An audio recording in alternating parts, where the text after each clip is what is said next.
We're in the midst of the League of Legends World Championship group stage, and we're back with Summoning Insight. Normally, we would have like a few days or a week or something between the round robins, but due to the compressed schedule, we've got one whole day, which means there's no chance for any team to fix anything. So what you've seen already, the death of the West, is probably more of what you're going to get. We're going to have Peter Dunn on the show to discuss this. He has unique insights into both Europe and North America League of Legends, why they might be doing badly, for example, differences between the regions. We'll talk about that. But first, we're going to talk about, of course, the drama that Peter might not want to get involved in, which is whatever is going on with Fnatic, the sudden departure of Upset due to family issues, Bwipo's extremely implausible claims that he just happened to unfollow his team manager and team's owner because he wanted a break from social media because apparently he can't delete an app from his phone or choose not to look at it. Really not suspicious at all. What were your thoughts on what's going on? Any insights, Thorin?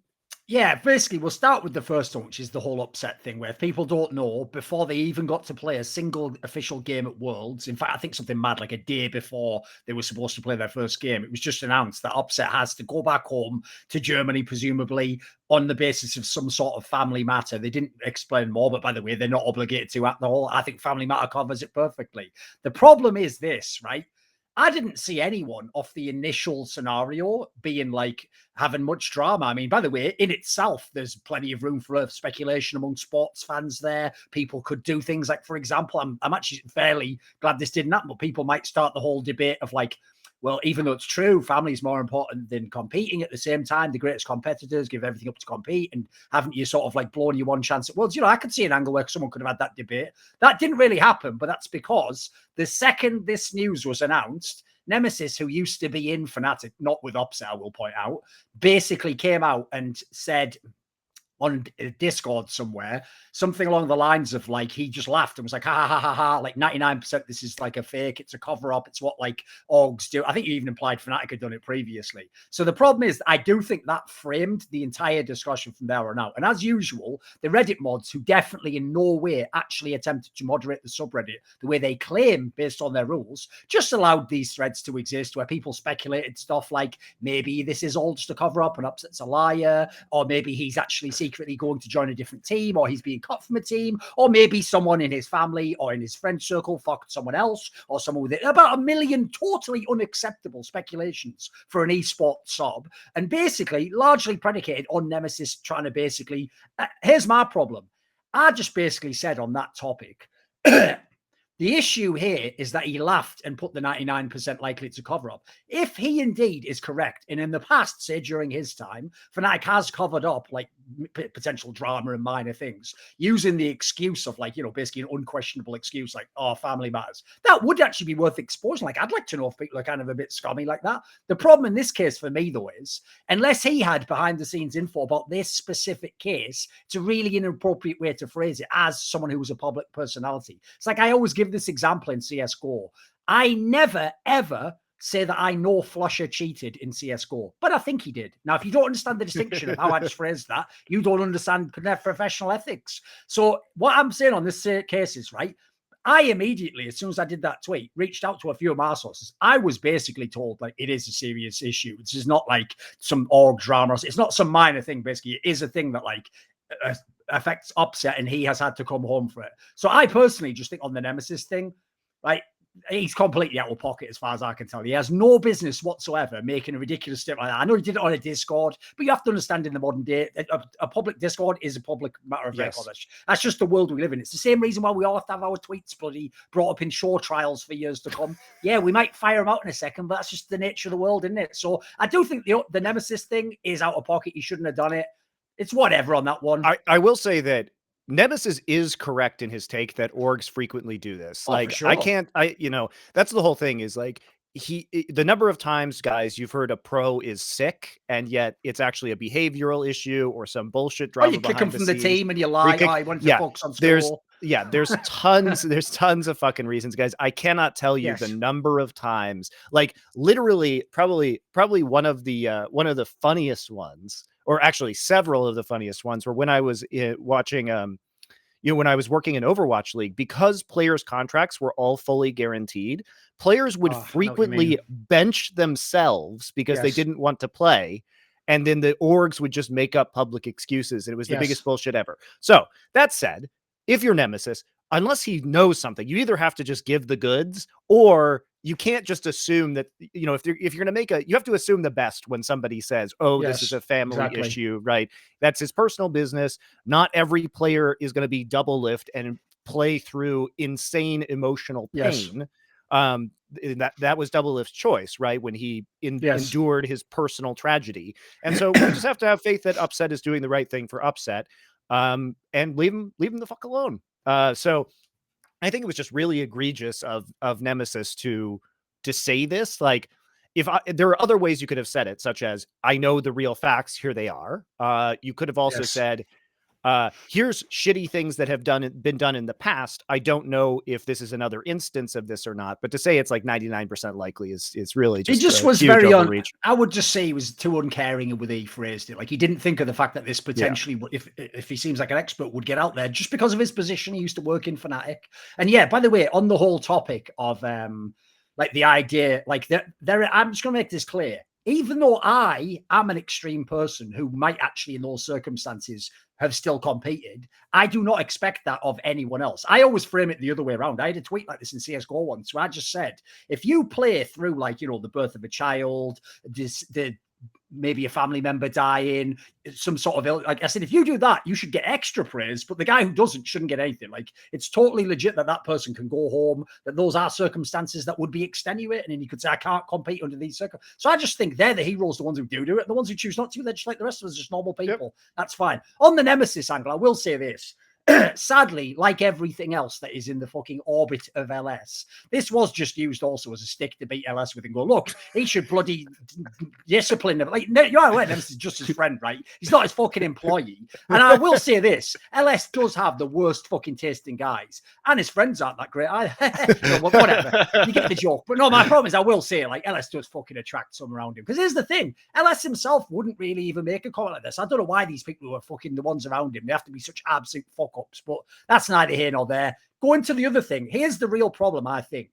Even though it was inadvertent, as so much of fucking Bwipo's life appears to be, I do think Bwipo made this situation way worse with the separate drama you're alluding to. Because when Bwipo had this thing where basically Bwipo and his girlfriend or something like unfollowed Fnatic people, including Sam Matthews, but then all the Fnatic players, that made it seem like, oh shit, there is something going on in Fnatic that's a massive drama bomb, and Bwipo sort of let it leak. And hence, I think it actually added like weight to people thinking that the Upset Nemesis angle was a legit take. Whereas as far as I can tell, that's totally unrelated. Like, based on what I can see, a mixture of outside and a little bit of a sense of might be what's going on inside. I don't claim to know if there's anything going on inside the org. Like, their public version, like what I've put together from reading, it goes something like this, that like Sam Matthews got annoyed at something that Bwipo's girlfriend had tweeted, and then something stupid, like it sounds like maybe he went to Bwipo and was like, oh, why is she doing that? And then they, as an overreaction, because this is what fucking pros are like, remember, take a pro's age, take 5 off the number. That's where they're emotionally at. By the way, do it to me. Take 10 off, man. Fuck it. Who cares? Right? When they do that, I will say, like, that would be the pro gamer overreaction. Right? All right, so she can't tweet you without, how about we all unfollow everyone then? You like that, do you? Like, that's about the level, by the way, pros are on, if you know them. Right? They're not how they appear on camera. So the problem is, I personally think that was some incredibly petty on both sides. Stupid shit that had nothing to do with it. But it is hilarious, because obviously his cover story was terrible. It was just going like, I just needed to take a break from social media. They're just fucking, that nobody in the history of the world just unfollows everyone. Like, that's not how you do it. Like, what does he do? If he goes on holiday, does he just unfollow everyone on Twitter? Don't follow any accounts either. And then just go, peace and quiet, nice. Like, it doesn't even make sense, does it? Like, that's the part. It's like, Bwipo, you're not quick on your feet thinking there in that sense, mate. You haven't thought that one through. I just like how he probably just like, he just tweets it. He's like, problem solved. I know, exactly. No one will question this. Yeah, whatever. There's clearly some crazy drama going on Yeah, within yeah. Fnatic. Who knows what the bottom Hopefully it of it doesn't is. involve upset, though. That's all I would Yeah. say. I hope it's just two separate things that just looked like they were connected in some way. By the way, I will also say, I actually do think beyond that, I don't know the exact specifics of upset situation. I think it's also incredibly tragic, the circumstances that this happened in.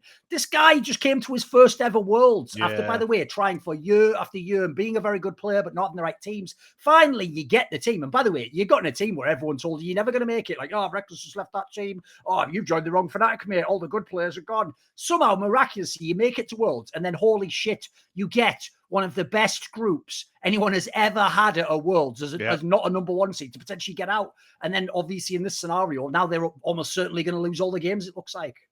Yeah. So I thought that was tragic for everyone. Yeah. I mean, it really sucks because I think this is definitely a group that you would, back on our last show, most people favored Fnatic to get out of this group. Sure. It looked like a great meta for them. It was a weaker group overall. You could really see it. I mean, they've almost won some games even without it. Bean hasn't had a disappointing performance, but the thing is, at Worlds, you have to have more than not, an average performance. You have to be a playmaker of some level if you want to make a deep run in the tournament. Like, that's just how it is. So I think it really hurts them not to have an AD carry of the caliber of upset here. I think Bean being thrust into this situation has performed very well, considering he's never even played in LEC, and he's just getting thrown straight into Worlds against Gala, who is an exceptional player, right, in his same position. So, and Deft, like that's fucking rough, guys. And he's been doing all right. But obviously not having upset there is pretty key overall to their playmaking ability and the synergy that the team had that got them this far. So super disappointing. I feel bad for Fnatic because I think it would have been fun to have seen them in a quarterfinal match overall. I know, by the way, just as an aside, I also think the reason why the speculations about upset, like maybe going home for a non-legit reason. The other thing I find fucked up about those, if you don't know anything behind the scenes, is that's an enormous accusation to make towards someone. That the idea, because remember, the premise was something like, maybe he's just going to leave the team or they were going to sell him. Like, you imagine he'd leave the World Championship before playing it after qualifying one time ever for over that. Like, you know what? There's plenty of petty pros, but I don't think many would do that. In fact, I've even heard stories. I'll tell you two right now. Basically, at Season 4 Worlds, the infamous Kaboom Alliance game, Tabs knew before the tournament had even got to that point that they're probably going to sign Reckless next year, even though, by the way, that would have been poaching back then, but obviously it's just player versus player. So in that scenario, he had to play those games knowing I'm probably out of my job, and this fucking guy who we beat actually is going to get my job. Similar as that Reckless, basically, as far as I knew, it was already known in Fnatic that he probably just leaves after this time. So there have been times in the past where players have had ridiculous like drama behind the scenes, but they tend to just play the games out. If anything, that only comes out years later in an interview. It's very rare people actually like a little spoiled child just go, I'm not doing anything, and quit the whole. Because by the way, that will haunt you with your next orgs. I was going to say that tanks your value. Like you literally get to Worlds and then you ditch your team. You tank your entire value for whatever team you want to go to in the market. You sabotage your current spot on a team because it's incredibly important to these teams that they make the World Championship and that they do well for their sponsors, because you have to remember that making Worlds oftentimes is a huge difference maker in the sponsorships that these teams get, because it's the highest viewed event of the year. It's literally like a month of additional like sponsorship value that teams give to the people who write the checks. So not making Worlds or doing, not even making an additional week at Worlds is often the difference in hundreds of thousands of viewed hours, millions of hours of viewed hours of content that you sell directly to sponsors. So it's really disastrous for teams not to be able to make Worlds consistent. Imagine putting your team through that. You go through all the ups and downs of a year. You finally qualify to Worlds. You go all the way to Worlds, and then you don't even show up to play the game. So who the fuck are you? Tactical. Well played. All right. Well, on that note, let's get Peter Dunn in here so we can actually talk about some teams' performances. Quick break, guys. We'll be back with Peter in just a second. We're back with Peter Dunn, an expert in cross-regional League of Legends play from Europe now to North America. He is here to paint a picture of the downfall of the West. Peter, did you know that this might be the first year ever that no Western teams have gotten out of groups at the World Championship, which would be quite an impressive feat overall. It's been, I think, minimum 2 every single time. Some years we haven't had NA, some years we haven't had Europe, but never all of the Western teams. Now, we also haven't had 4 Korean seeds before, so there are some differences here, right? But also at the same time, Europe didn't have to go through play-ins because of the lack of Vietnamese teams. So there was kind of a balance that occurred where we got, you know, a guaranteed 5 teams from the West into the group stage, and then Cloud9 managed to qualify. So let's start with this. Obviously, part of the problem is Fnatic not having a player. That's an enormous bummer. I think most people would have expected them to get out. So part of it's just unfortunate, but part of it is the play's been fucking bad from the West overall. Super disappointing, especially Mad Lions, whom a lot of people were, including myself, were riding pretty high on coming into this event. What has your perception been of your old team's performance so far compared to the playoff run that they had that was so dominant in LEC? Yeah, I mean, it's exciting, right? So this is the year that Western teams have spent the most money in transfer fees and wages, and we may get no teams into the quarterfinals.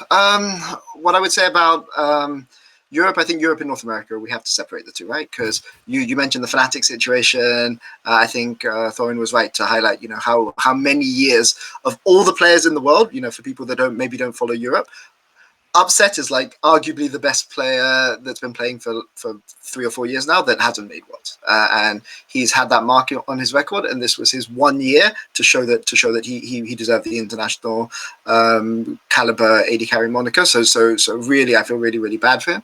I mean, I think you covered the subject in depth, but so that's kind of the Fnatic situation. Rogue, I mean, Rogue have put up good fights in situations, but their group is extremely tough. And then we come to Mad Lions. And obviously, I'm a huge Mad Lions supporter. And it's just very clear when you go and watch this World Championships, when with some of the Western teams, that there are 1 or 2 players that are massively underperforming on their teams, right? And I think this is the thing that is making the Korean and the Chinese teams look better. It's that, sure, some players are underperforming, but, you know, you come into this tournament and everyone thinks Morgan is going to drag Hanwha Life Esports into the ground. But he's actually not that bad. I mean, he's not been good, right? Let's you know, there's different layers of quality, right? But he has been, he hasn't been atrocious, right? He hasn't dragged them into the gutter. Whereas there have been individual performance from certain Western players at this tournament that have done so, even in wins. Let me put one to you. I want to get your take. Here's the thing, right? I get the vibe. Like, if people don't know, this is a quick sidebar. The legendary NFL quarterback, Peyton Manning, now does a bunch of analysis stuff. And I'd even seen when he did this analysis series for ESPN. But the downside is this, right? Because he was himself an NFL quarterback, he even says, I'm a quarterback defender. Like, I'll go out of my way to find a reason that it wasn't always that the guy was an idiot when he made like a bad throw. Because, you know, I know myself in that situation, how tough it is and what a young player's confidence is like. But basically, I get the vibe it's quite similar with you, especially about Mad Lions players, right? You're going to be very favorable, charitable. So let me ask you this question, right? If I had to pick out players who I think have underperformed thus far and potentially cost their team some games. Now, I'm sure he won't know this because this is UK slang, but I don't know if Kazi knows what that fucking slang means in the UK. But a Kazi's a place you go to take a shit. It's slang for the toilet. And he has been playing pretty bad, mate. And so I've got my questions about that, because this guy, when you first brought him into Mad Lions, he was supposed to be a star player. He was supposed to be one of the best AD carry prospects in Europe. So what do you think is going on with that situation? I mean, it's really hard to tell from the outside, right? Like, what I will say, so for bot lane, it's very hard to judge because you're generally not looking at the 2v2 on the broadcast. And when I've been looking at their 2v2 laning, I think it's been fine, right? Like, it hasn't been fantastic. Maybe you'd expect them to do better. I would say everyone thought Ahmed was going to be garbage at this World Championships, and he's Mad Lions' best player, right? I don't think people dispute that. Maybe you could say Humanoid, but to me, Ahmed looks like their best player. Eluya has had a rough tournament so far. Been a bit invisible, right? Yeah, by his standards, especially there was the Kiana game where he was atrocious. Like he was 11-3, 8 or something at the end of the game, and basically just chain fed for the first 25 minutes of the game. but got man of the match for that. And I think maybe so the situation with Kazi is hard to judge because it's definitely not a laning thing. So it must be a team communication thing in the mid game. For the Aloya point, this is a rookie playing his first World Championships, and World Championships are different from MSI because I assume Mad Lions are screaming DAMWON, EDG, RNG, Exactly. like all of the top teams, right? Whereas at MSI, they couldn't possibly do it because they could only scrim one Chinese team and one Korean team, and they're probably spending the rest of their time screaming, Pentanet or Cloud9 or something like this, and probably getting good results, right? So if you go from somebody like Elioya is only in his second year ever as a pro. He went for the Amateur League, went rookie of the split, first split in Spain, MVP of the Spanish League in the ERL's second split, LEC champion third split, LEC champion fourth split, right? And even at MSI, he was really, really solid at MSI, and this is kind of the first time he's really hit a wall, like, right? Maybe for MSI, teams were mainly focused on Humanoid, Kaiser, Kazi, but it's really clear that teams have plans specifically for Aloya. Like Gen.G had a plan, and LNG specifically had plans to target what he's been doing in Europe in a way that I don't think he's been targeted before. And this is one of the reasons I really don't like this format, but at least Group D play last, because it would have been really helpful, I think, for Mad Lions to have a week to just go back, go and watch a VOD, see how other teams are adapting to Aloya, and give him help, because he cannot play how he's been playing right now because he's just getting taken to pieces. I mean, teams are just using priority in a way that teams in Europe haven't been able to do. Yeah, the Kazis. Yeah, I'm sorry. I was going to say the Karzi thing is very interesting to me because he looks really jumpy and almost desperate when he's playing. It's very unlike him compared to the play that I've seen prior. And if you take a look at their last game where he was on the Aphelios versus LNG, he was missing ults. He was like flashing in randomly. It looks like he thinks he has to be the hero on this team right now, and it's actually like throwing games, or he's just not outputting very much damage at all. So I think I think it's a mental thing with Karzi more than anything else, because I'm unused to seeing this from him. I mean, I will say two things. When we talk about TL, we can come back to this a little bit later. But Kazi, when I was on Mad Lions in 2020, I think we were 0-7 on Aphelios. We were the only team in the world that like couldn't play Aphelios when it was the absolutely busted Aphelios. I'm just checking his career. Yeah, so he's 2-8 on Aphelios' career.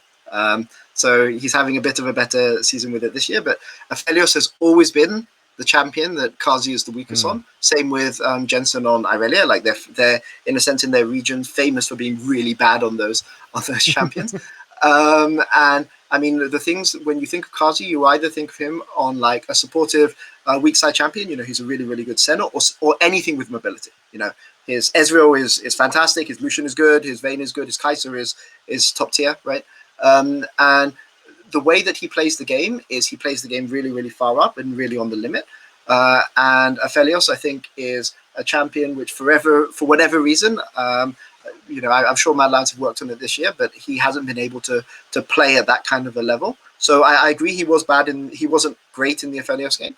But if you look at his career history, that's not to be that's not that much of a surprise. I think he's been fine in the team. Yeah. The point you were making about Elioya, like I would ask it this way. One of the things, because what you said will sound very counterintuitive to a fan. It's like, wait a minute. So because they had less really good opposition to practice against, why would that hurt him, right? I'll say right now, some of these stories occasionally come out. Like I remember when G2 at Season 9 Worlds actually totally admitted after the fact that like the reason they didn't think they would beat DAMWON is apparently DAMWON just tooled them in like every single scrim or something, met to a degree that was like absurd. I hear every year almost there's at least one Western team that has a story like I played, if it was years gone by, T1 and I won one game out of 19 or something. Now, understandably, for players that are used to being the best, that's confidence gone immediately. Like you think, fuck, I'm not even on these guys' level. Do you think that's maybe like a factor when people like Elioya are rookies and they come to Worlds? So as you say, he was sort of successfully making it up every step of the competitive ladder before that. Yeah, I mean, to be clear, I have no inside. I deliberately have no inside information, but it wouldn't surprise me, right? And I'll be honest, like if I compare 2019 Splice to 2020 Mad, same org. Like in 2019 Splice, we lost every scrim in Europe, so we went to Worlds and we lost every single scrim in Worlds, and it didn't matter, right? Nobody was upset that we were getting smashed by Showmaker, because in a sense it was better to be smashed by Showmaker than to be smashed by Betsy was like 2018, but like you get smashed by somebody else in Europe, right? So it's better, you know, you're still getting smashed, but you're getting smashed by a better player. But in 2020, when Mad Lions went to Worlds, you know, the one with the Romeo and Shadow, like, to lose the number of scrims for a team that was good in scrims really, really hurt. And it wouldn't surprise me if Lions were going through something right now in a similar way. Whereas, you know, you play at MSI and people say, oh, you know, Cloud9, PSG, and all of these teams, right? Like, they're still top caliber teams. They're not top caliber teams in the same way that RNG or DAMWON or even T1, from what I've heard from how T1 play scrims are. Like, these guys will just smash you and you won't even play the game. Like, I remember last year we were Worlds scrimming against Gen.G, and you would hit the vision plant once in the wrong place so that he would spot you. Then he would know immediately, and you didn't play the game for the next 7 minutes. And this was obviously Pete Kanavi in his meta. He hasn't been that good this year. But sometimes, you know, it's when I'm going to Shadow afterwards, reviewing the game, and I'm saying, look, you just hit the blast plant here in the wrong direction, and he spotted you on the ward, and you didn't spot his ward, and so the game was over because he didn't make a single mistake for the next 15 minutes. I mean, it's really, really hard, right? For adapting. So I agree basically with what you're saying, because I know Mad Lions are a pretty good scrim team. Well, the Mad Lions that I remember anyway. Like, a lot of those players are really good. Okay. Should we shift teams, Monty? Should we pick another team to talk about?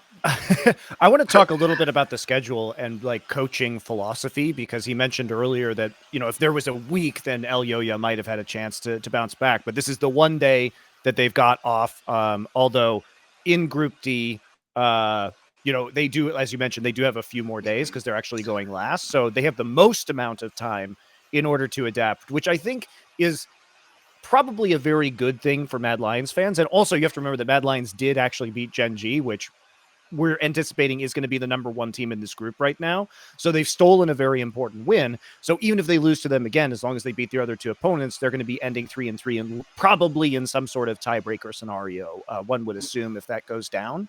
So do you think that how much difference does having a few more days as a coach make in this scenario? Massive difference, especially when, you know, teams like what's happening in the first week is this is weird because Korea were famous for not, but Korea have come in with a different idea of what the meta is from everyone else in the world. You know, they've come in. Is this the first time this has happened since like season 4 or 5? Like, you know, normally Korea comes in and then they're off the meta and then they adapt to the meta better than anyone else once somebody else has already set the meta. But Korea's come in. They've come in with the Yumi, which, you know, Red Side in play-ins had like a 70% win rate, and now Red Side doesn't have a 70% win rate anymore because you either have to ban Yumi or lose to it. And I hate this, dude. Why is this the world's meta? It just came out of nowhere too. Yeah. There was absolutely no human being predicting that Yumi was going to be like first pick / ban worthy. Yep. And like, we didn't even see that in play-ins. So I wonder what the fuck happened between play-ins and like the group stage, because it was, what was it? It was the first game. I think it was, it was DAMWON. It was the DAMWON game versus FPX where Yumi was first picked. And I remember the casters just losing their fucking minds. And I was like, oh no. Oh, mate. And the worst thing is this. You know, the main complaint everyone has about Yumi is it's not even a champion. It's fucking just brain dead. Already the Western teams copy and pasted it incorrectly. You fucking, if that champion does nothing and is brain dead, what does that make you if you can't figure out how to use it with the MF? God, for God's sake. Two of the simplest ults of all time, by the way. Peter, I guess I should have kind of expected this, because I feel like if we're going to theory craft a little bit, it kind of is a natural extension of the strength of Gore Drinker. So like, hear me out. Like, the thing about Yumi is like the longer fights go on, the more effective Yumi is. So if you were just a theory craft, like what is a support champion that is just going to be ridiculous and also can keep people alive for multiple Gore Drinker procs, you know, keep people in the mix, give them insane power to reposition for better Gore Drinker procs or better, you know, damage during these fights. Like, I guess had I thought about it, I might have been able to consider that possibility, but it is just gross to see this champion in the professional level. Like, this is a champion. I'm sorry. There is no counterplay. That's the core problem. There is no just ban it, or you don't ever let it get any kills. I just don't understand the design behind this champion, where they're like, yes, we will create a champion that has zero counterplay at the professional level, that offers the most important stat in any professional video game, any game, which is move speed. That is true of any game in the universe. Move speed is the most important thing. And so when I look at this, it just, there's no way to like burst somebody hard enough. Like I would hope that Yuumi would have some sort of thing where it's like, if you hit somebody for X amount of damage, that it'll knock Yuumi off them or something like that. If there was some way to focus it, if there was some way to, or maybe if you see it and it comes off or some whatever angle it could be, you know, something. Just give me anything where there's something that can be done about this champion. And it's just so egregious. Like, I just watched some of these team fights, and I don't see a way for a team in the late game with like multiple of these bruisers with gore drinkers to even lose fights, as long as the Yuumi isn't entirely brain dead and can just hop from champion to champion. Yep. Yeah, it's the gore drinker. It's also Graves coming back in. You know, Graves in solo lanes or jungle plus Yuumi is also offers you the same thing as well. And it's been surprising. Like, normally the way that you would punish Yuumi is through punishing it in the 2v2 bot. But the problem right now is that the game is played in mid-jungle, and teams have either been relying on their support to roam to mid in order to be able to win mid-jungle, or they or there hasn't been a lot of hard 2v2 focused bot lane gameplay right now. Like, bot lane has this season, this summer split, been won through mid, and that means that it's maybe teams have even forgotten how to play against Yuumi, right? Because the way that you punish Yuumi is always just you play jungle through bot and you just hard punish it as much as you can, or you try to roam on it as much as you can. But the Yuumi players now are just going with the jungle. So yeah, it's surprising to see it here. I don't like that it's here because it adds another OP, and that makes blue side stronger, right? The more OPs there are, the stronger blue side. Yes. I guess here's a reason to be positive about Yuumi. If it is a perma ban for the rest of this event, then we actually get to see maybe some more dynamic champions that wouldn't make it into the pick phase otherwise. So I guess it's not, as long as it's banned, it's not upsetting, but just watching how oppressive the combo of Yuumi and Gore Drinker right now is just painful. It's not making for very good games of League of Legends overall, and which is a bummer. But the games that we haven't seen Yuumi in, I think, have had a pretty good spread of picks and like interesting strategies. And we've also seen the rise of more of these side laning strats and powerful top laners, which is really exciting. So as long as Yuumi's not in it, I do feel pretty good about the meta overall. I mean, the problem is that once Yuumi's gone out, though, the strongest support then has been Leona. And I think this is actually the one thing Detonation Focus Me realized faster than anybody else, is that people were hyped on the MF Amumu train. But if you have Leona MF beats basically anything. Let's assume Yuumi isn't in the game. But also, if the enemy team goes MF and you've gone first pick Leona, you can go Ezreal Leona into MF. And that will often let you win that as well, right? So yeah, and an interesting point about that, I was talking with Nymira, and he brought up an interesting point, which is that if you have Leona into MF, it oftentimes forces MF off of lethality items, because if you build lethality, you're building for your ult, and MF has multiple ways to cancel Leona has multiple ways to cancel the MF ult, which forces you into a crit build instead, which can really mess up any kind of combo comp that you're going on, which I thought was a very astute point that he made. Yeah, no, I agree. And I mean, I think that Leona has always been up there, in the highest tier of supports, but the fact that MF is so important in this meta, like, breaks the balance of that champion as well. So we're going to have to see how it goes. I kind of wish this world didn't have one of Leona or Yuumi, but if Red Side has to ban both of them, then it's going to make things difficult going forward. I reckon we do this. Instead of just making it only like all the Western teams first, we'll bounce around. Because the team I wanted to ask Peter about, because actually Peter's one of the few people, I imagine now in his job at EG, he can't do this as much. He's one of the few people I know who tried to watch all the major regions, and particularly that didn't just mean the West and then I watch LCK. He famously watched LPL for many, many, many years. Yep. So I want to get your take on this. Coming into this tournament, most experts, even though they didn't win either of the splits, actually had FPX as potentially the best team in the world. Like that was like supposed to be like the true thinking man's number one team. Have you been rattled a little bit by what you've seen in the first round robin? Oh, for sure. Like their meta read has just been wrong, right? Like they've come in and their read on the meta has been wrong. They're still 2-0, 2-1, sorry. Didn't you have Doinby as your #1 player in the world? I did have my number. I just remember things, Peter. I just remember things, you know. Anyway. No.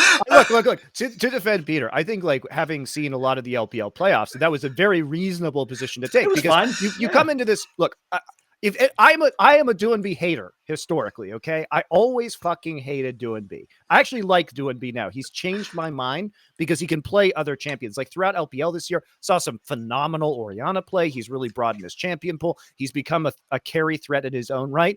I do feel that in 2019, he kind of lucked into the right meta in which to win the world championship, right? And he was maybe the worst player on that roster. I think you could make that argument. he definitely wasn't the best. Let's put it that way. Sure. You know, but if you look at him now and this year, I think he's had a phenomenal year. He's really dimensionalized his play. So I don't think that was an unreasonable take coming into this world championship. Now, has he been butt cheeks at Worlds? Yes, but also this way he is a leading contender for that Garde award. Yeah, right now. Yeah, he's right up there. He's going for it. But also, we'll keep track of his progress. I will say that the meta read has been very weird from FPX, and like part of his performance has undoubtedly been playing champions like Galio in the mid lane. Just understand, if you are Doinby, me and Monty are like Palpatine at the end of the Phantom Menace. It's like, we'll be watching your career with great interest, Doinby. We have a fucking award potentially waiting for you. So, okay, what do you think, Peter? So, I mean, Doinby's actually publicly said this in Chinese interviews, where he basically said the only reason his laning phase got better this year is it was easier to find Korean pro views of Showmaker and Showmaker and Kobe.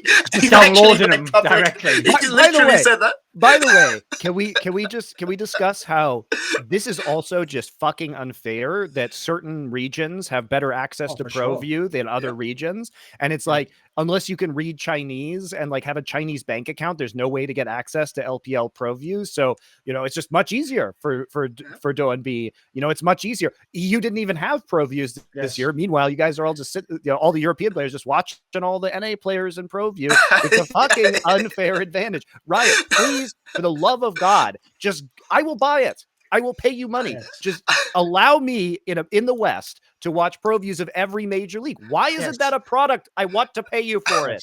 I will say, as usual disclaimer, I do technically have stock in the company that made ProView, so I have to say that as a disclaimer. I also, this is trash. I don't even enjoy it. It's just it came with my meal. I prefer GamerSops, 10% off with the code Thorin. There we go. That's everything covered. Right, Peter, what do you think?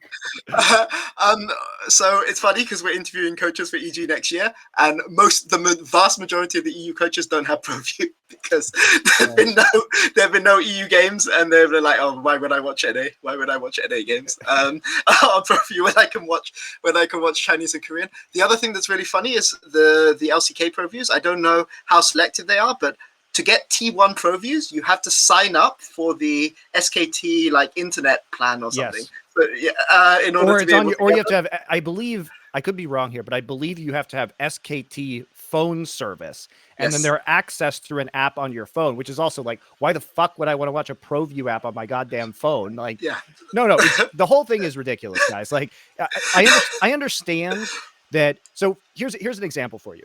The NFL, right? The NFL will sell, like, if you live in the USA, you can't access the subscription service unless you have a VPN, which I'm not saying I do or don't do.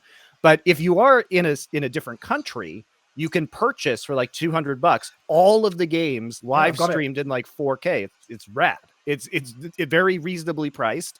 Once he gets the blackout, is his point, because in his area it would be sold. Well, you can't buy it in the States because they sold these media rights to all of the television companies. Which, like, for Korea, I get. You know what I mean? Like, of course, they can have it so that the Koreans can only access it via the SKT thing. But for me, who's in America, who can't get SKT phone service, please just give me a way to watch the ProViews, for fuck's sake. Like, it's like, you know how for years Riot just sabotaged themselves because they wouldn't make a practice tool. Remember, for years they claimed that a practice tool, for those guys of you who don't know this, who maybe are newer to the game, they claimed that a practice tool would, this is true, increase toxicity, because people who were performing badly would be told in their games of League of Legends that they would have to go to the practice tool. Now, I called this positive toxicity because there was a solution to the problem of poor mechanical play, where it's like, instead of saying, you fucking suck, and there's not an option, I could say, you fucking suck, go to the practice tool, which is actually positive toxicity. You can only say that to your own team now, though. You can't say it to your opponent. So they've solved that problem as well, man. They're ahead of every problem. Riot did it. Exactly. Nobel Peace Prize coming in for Riot Games. Yeah, I know. yes. As a coach as well, it's one of the few ways as well in North America that you can demonstrate your personality through all chat. So are they going to remove all chat in pro games as well? Well, yeah, exactly. Your team, the fucking Jizuke Guerrero. Exactly. Yeah, what? Yeah, exactly. Yeah, I don't even understand the mentality behind this at all. But anyway, so now, and remember, before, guys, Flash was on like the 5-minute cooldown timer. You literally had to go and practice your flashes 5 minutes at a time as a pro player. It was a completely fucking unreasonable thing. So my point is, just like practice tool hindered mechanical development of every single League of Legends player on the planet, including professional players, what is hindering the development of professional scenes? And by the way, Riot, you may want to listen to this. What is hindering the LCS is that they don't have access to go watch the pro views of the best players in the world. Yep. No, I agree. Are we saying that Abadar game packs aren't in the best players of the world caliber? Because you could go and watch go watch 100 Thieves and Cloud9 on proview. But DAMWON, this is new meta, new champions, new patch. He has access to the pro views at Worlds, right? But he hasn't been able to prep them for like he was in LPL, and he's publicly admitted like this isn't new information. Cool. He's basically said this is how I got good. So maybe you'd expect FPS to be able to adapt as the tournament goes on. I mean, they started pretty dreadfully in 2019 as well. Like they almost got knocked out in 2019. So that's true. In groups. So let's see. In terms of the power rankings, though, I think I think there's always one Chinese team that underperforms expectations. There's always one. Usually the best, sadly, if you notice the track record, tends to be their number one team, fucks up, isn't it? Yeah, which is normally has been EDG. But the 1 year where EDG win and people think it's not EDG, they actually played pretty well. But RNG also, like, I think a team very, very underrated coming to this tournament, and have looked really, really strong so far. So it'll be interesting to see how it goes. But I think FPX are fine. I think FPX will, provided they get out of groups. Probably means they're fine. Yeah, exactly. Actually, if you want to switch over and talk about RNG since you brought them up, I actually think. Hold on, real quick. worth noting that based on the time to adapt, right? FPX is literally having 1 day. Like we can talk about Mad Lions having a few days, but FPX is a team that has a bad meta read, and they are literally playing the first game against DAMWON Kia tomorrow. So it's gonna be tough, I think, for them to bounce back, given that they have no time in order to make these adjustments. So I don't think this is going to happen. But if FPX go out in groups and Mad Lions manage to refine their read and they get out, there's going to have to be serious questions asked about this format. Yes. Mr. Peter Dunn, I have been asking serious questions about this performance for 10 fucking years. Okay. Yeah. No, Ted. It doesn't work. It doesn't work. Asking serious questions does not work. Anyone with a brain knows that this format is horrible. Here's the problem. Complain about it. Everybody complains about it. It's basically awful. The problem is, even though I agree, Peter, you did just say that like a politician, where you were like, serious question, inquiry will have to be open. It's like in America, right? You know when they bring trend. You know when they bring fucking like Mark Zuckerberg and the guys from like, I don't know, fucking Twitter, Jack Dorsey. They bring these people down to Congress and they have these congressional hearings where they go, "Sir, is it in fact true that your algorithms sometimes suppress people?" And then they go, "Talk to the lawyer." We're not aware of that, and we are constantly like. And the joke is that you ask them the questions, but it doesn't change anything, does it? Because they just waffle the way out of it. Yeah. Sadly, I get Monty's point. The problem is, you are right. There should be questions asked. It's just I imagine Riot will just basically put that email in the recycle bin. It won't really matter, will it? Because I think it fucks it up. What about this then? If we want to talk, since you brought up RNG, to me, that's one of the most interesting teams in the tournament because obviously most people didn't have them as a tournament favorite. In fact, I even think of all the Chinese teams, they've got in theory like one of the weaker rosters man for man. Like, they can't really compare to EDG and FPX. But what I find really fascinating about their team is, if you want to talk about like locking into a meta, any meta in which you can play through top lane, they are the most unique team in the world because the guy who was the top laner used to be a mid laner and is essentially the shot caller. And you see the way he plays, like he pulls the whole game to himself. So what do you think about RNG? Because I feel like they've got to be a dark horse to do it. Also, to get the like whole title. Baller strategies like playing the Syndra into Kennen, which very few other teams can do. So it's really fun to watch them. Look, I'm not a huge RNG fan, but it is super cool to be able to see them utilize certain strengths that they have. I don't think anyone can play the way they do. No. No, I agree. And I think that, you know, I personally think Ming is the best support in the world, but even if you don't think Ming is the best support in the world, he's definitely the smartest, right? Like, I think that, I don't think too many people would debate you if you would say Ming was the smartest support in the world. And this lets FPX play through top. It lets them play through sides really, really well. I think that one of the things that we've really seen at this tournament that's been interesting is a lot of teams haven't been able to play through sides properly and have just forgotten how to play through sides because of the meta we've been playing through it for the last 3 years. Yeah, yeah, and RNG know how to do it. I thought Fnatic were actually pretty good until they threw the game. You know, the way that they were playing Tryndamere was light years better than the way Hanwha were playing Tryndamere, like playing through strong side and rotating and using fog. But then they kind of overextended a bit. But this is something that RNG can do. They've shown that they can do it, and they look pretty scary. I mean, their group is not the hardest group on earth, but they do look like a legitimate threat. So. I love watching Yahoo and I love watching me. So I hope this team does well.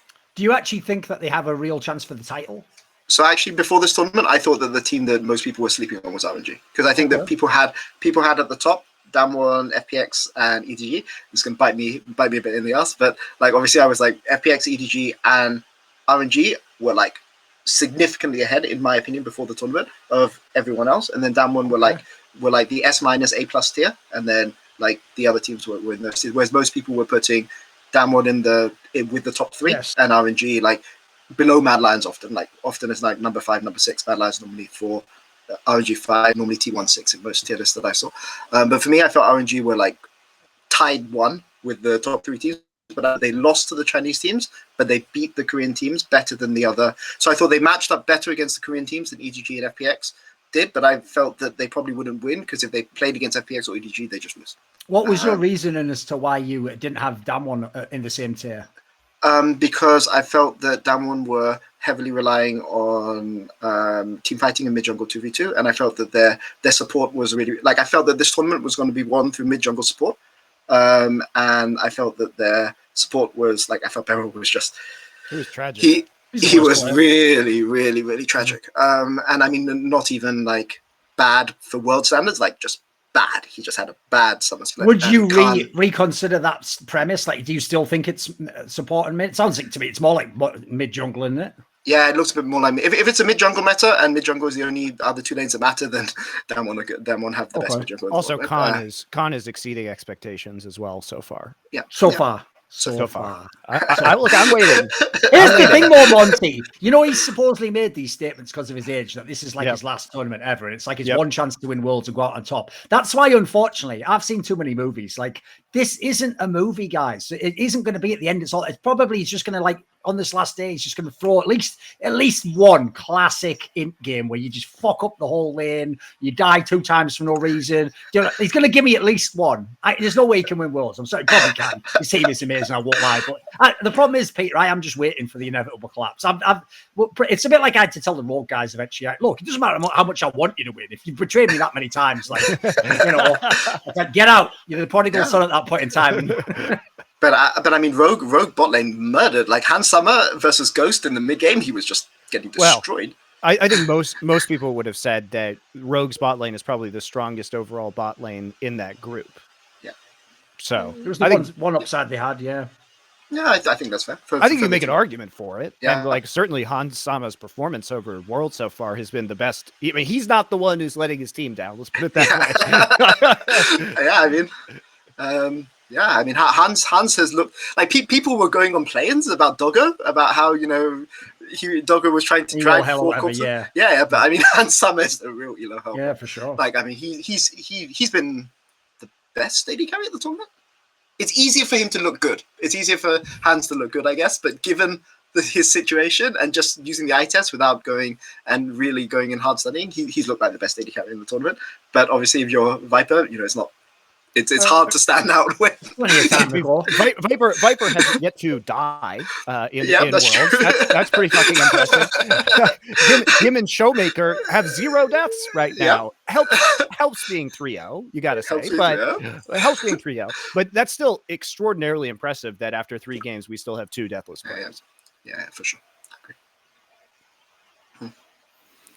In terms of if we're talking about Hans Sama and Khan, both of which I think have been players that have overperformed. In fact, Khan has done 30% of his team's damage, which is, super impressive, especially as a top laner. That's very rare. Ale's up there about the same level.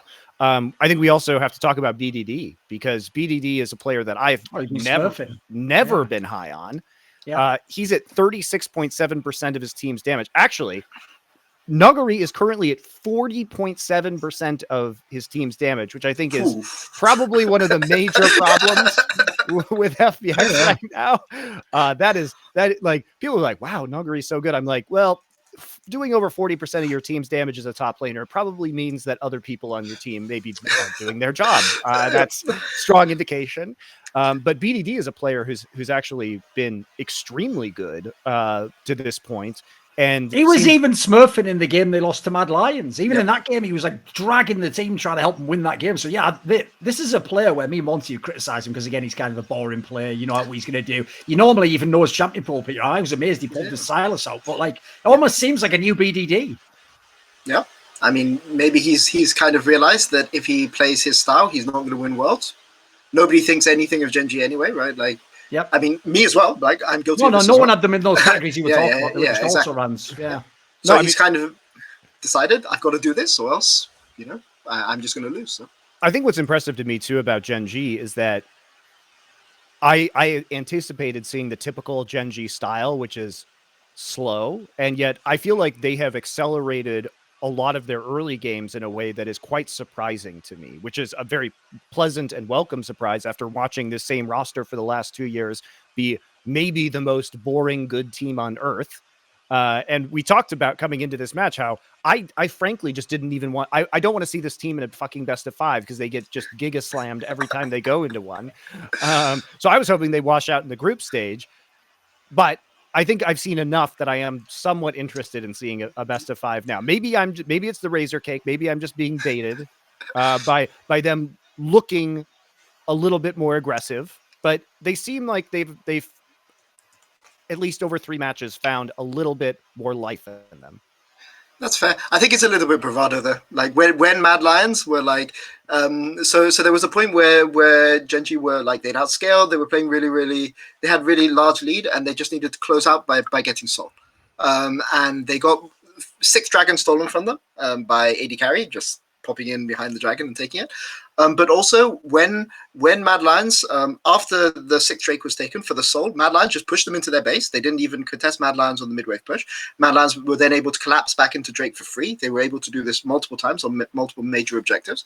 So I think that they can be bullied a bit, but you have to be willing to threaten it, right? Also worth noting that game was Ruler playing Callista, which is even more egregious that you're losing dragons, right? We're not talking like some 50-50 smite war here. We're like, this is literally the easiest champion of the game to secure objectives with. So why is this happening? Like, there are very good questions that you have to ask. There are other mistakes that must be made in order for that to occur. For sure. What team do you want to talk about now? Yeah, you pick one. Go on, Rogue then. Can I go Rogue? Yeah. So should I go first on Rogue? Do it. Yeah, let's go.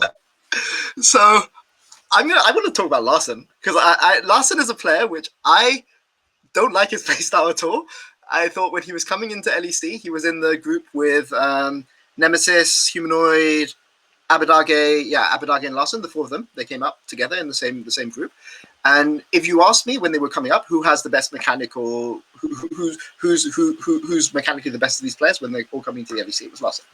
And Larson has progressed at a slower rate than any of these players, with the exception of, you could say, of Nemesis, who's no longer a pro player, right? But at this World Championships, he's actually played fine. Like I've criticized him a bit, but he's gone even in lane against Showmaker. He did well against OMV. He's playing the map okay, and he's been perfectly serviceable. And with him and Hans playing at the level that they're playing, it really highlights what's going on with Rogue, right?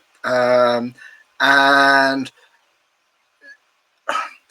the thing is that Rogue maybe have a chance to do well at this tournament, but they have to find a way that they can force things in the mid game in a better way, right? Like they had, the problem is their draft against, if we talk about their draft against FPX, right?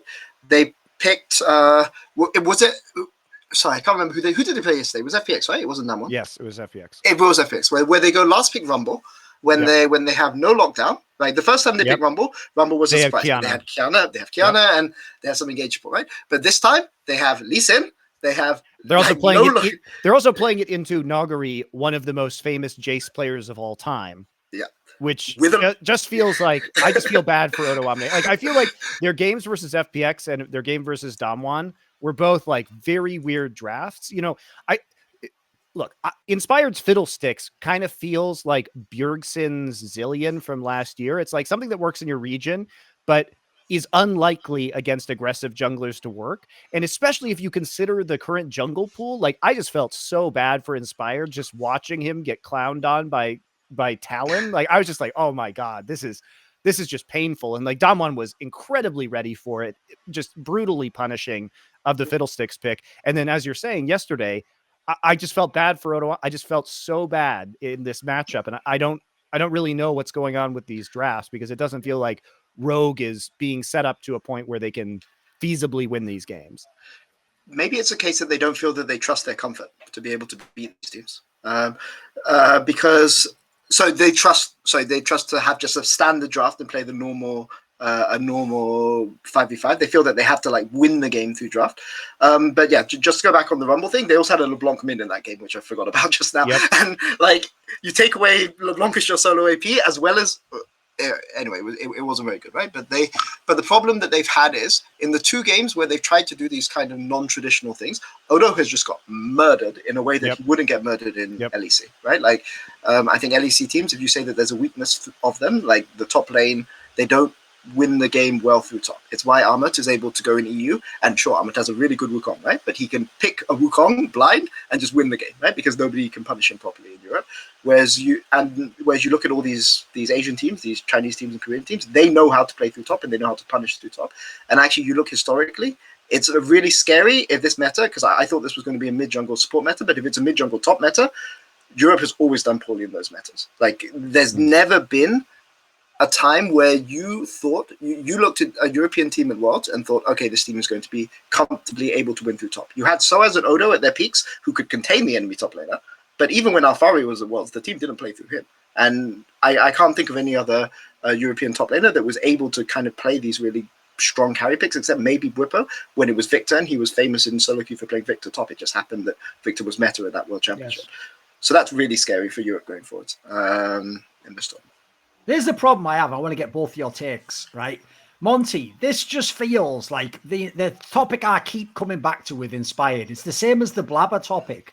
It's like, motherfucker, you can't every split be called the MVP or win MVP and then go, oh, well, at least he's not doing the worst. And, you know, he didn't totally cost the team. It's like, you're the MVP. That means logically you are the most valuable player on your team. So if you are in a massive big stakes game, final, international, be the best player on your team. Now, I realize I'm asking a lot here, Peter, because I'm asking them to go against the best junglers in the world, who obviously are no slouch. And I will say, by the way, quick sidebar, that's also where not having pro views can hurt, because I actually think jungle role's the one that can pick up the most, because you can literally see the clicks and all the vision. You're not guessing like we used to back in the day where people looked at the mini map. So what do you think on this, Monty? Because it reminds me of the whole Blabber discussion. Like, people think we hate on Blabber. It's like, dude, even when he doesn't have a bad game, he just has an okay game. It's like, I'm sorry, you're supposed to be the best. Like, I want to see you pop pop off. I want you to do what Tarzan does in LNG now, where I'm like, holy shit, this guy can win the game by himself. What is this? Like, I don't get it from Blabber or Inspired and Ashley so far. Well, I think it's especially egregious in a meta where jungle has so many different picks, so much agency over the game, ability to win the game early. Like we've seen some,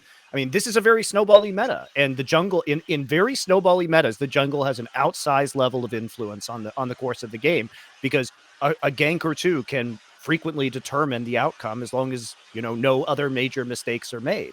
So at this level of competition, I think you have to have that. And we've got these carry junglers. There's an incredibly diverse amount of jungle picks that are feasible, from, you know, AD, AP. You can build entire compositions around whether your jungle is AD or whether your jungle is AP to give your lanes flexibility in their matchups. So in theory, I would say that, you know, this is a meta that you expect players like Inspired and Blabber to excel in. Absolutely. And there's not excuses either, because we've seen some incredible jungle carry performances already, and we've seen, you know, in play-ins what players like Steel could do on DFM, and now we're in this stage, and like we're talking about how much the pressure, you know, if we're talking about, let's say DAMWON or Rogue, like, you know, if one of your lanes start kind of running it, as we've seen with Odo Omne, it can really enable the jungler. Like I've seen what Canyon's been doing in some of these games, and he just reads the map pressure so well, and the punishment you're able to exert as a jungler from that is incredible right now. Yep. I agree. And that's one of the reasons why I highlighted the Eloria thing earlier, right? Like if Kazi was the one who was underperforming the most on Mad Lions, it probably wouldn't make that much difference, right? But if it's a jungler, then it's going to, in this current meta, everything, the jungler is everything in this meta. So yeah, I agree. I will say though that Blabber wasn't as bad as I thought he. So I'm not saying Blabber's been good, right? But dude, that's what everyone says though. Like no one can go, wow, he's really good now. They go, that's not quite as shit as I used to think he was. I mean, like, oh, I did. No, we're giving him now. I think you may not be remembering the Rogue Cloud9 game. I think maybe you're not remembering that one. Oh yeah, where he invaded red. That was pretty bad. That was, you know. Yeah. Like there have been moments, you know, there have been moments. I will say in Blabber's defense, he was okay in play-ins. Actually, they lost the DFM in play-ins. No. I think you're forgetting also that last day of play-ins where there were some other tragic invades, and like that. I mean, that's a communication breakdown. So like, the problem with Blabber is like, I can't for sure put all of the blame on Blabber, because so many of these things are just complete communication breakdowns between him and his lanes. And it is extraordinary. Like the meta this year, guys, as we've touched on this show before, has been all about reading pressure in order to gain advantages, opening up opportunities for the jungler to be aggressive. And if your lanes aren't cooperating with you, you just get fucked. And so it's important to remember that a lot of times it has to be something about the way Fudge or Perks are responding to these scenarios. And you can look really stupid as a jungler if you're doing the right things, if your solo lanes are not backing you up or your support isn't backing you up. Yeah, I think that's fair.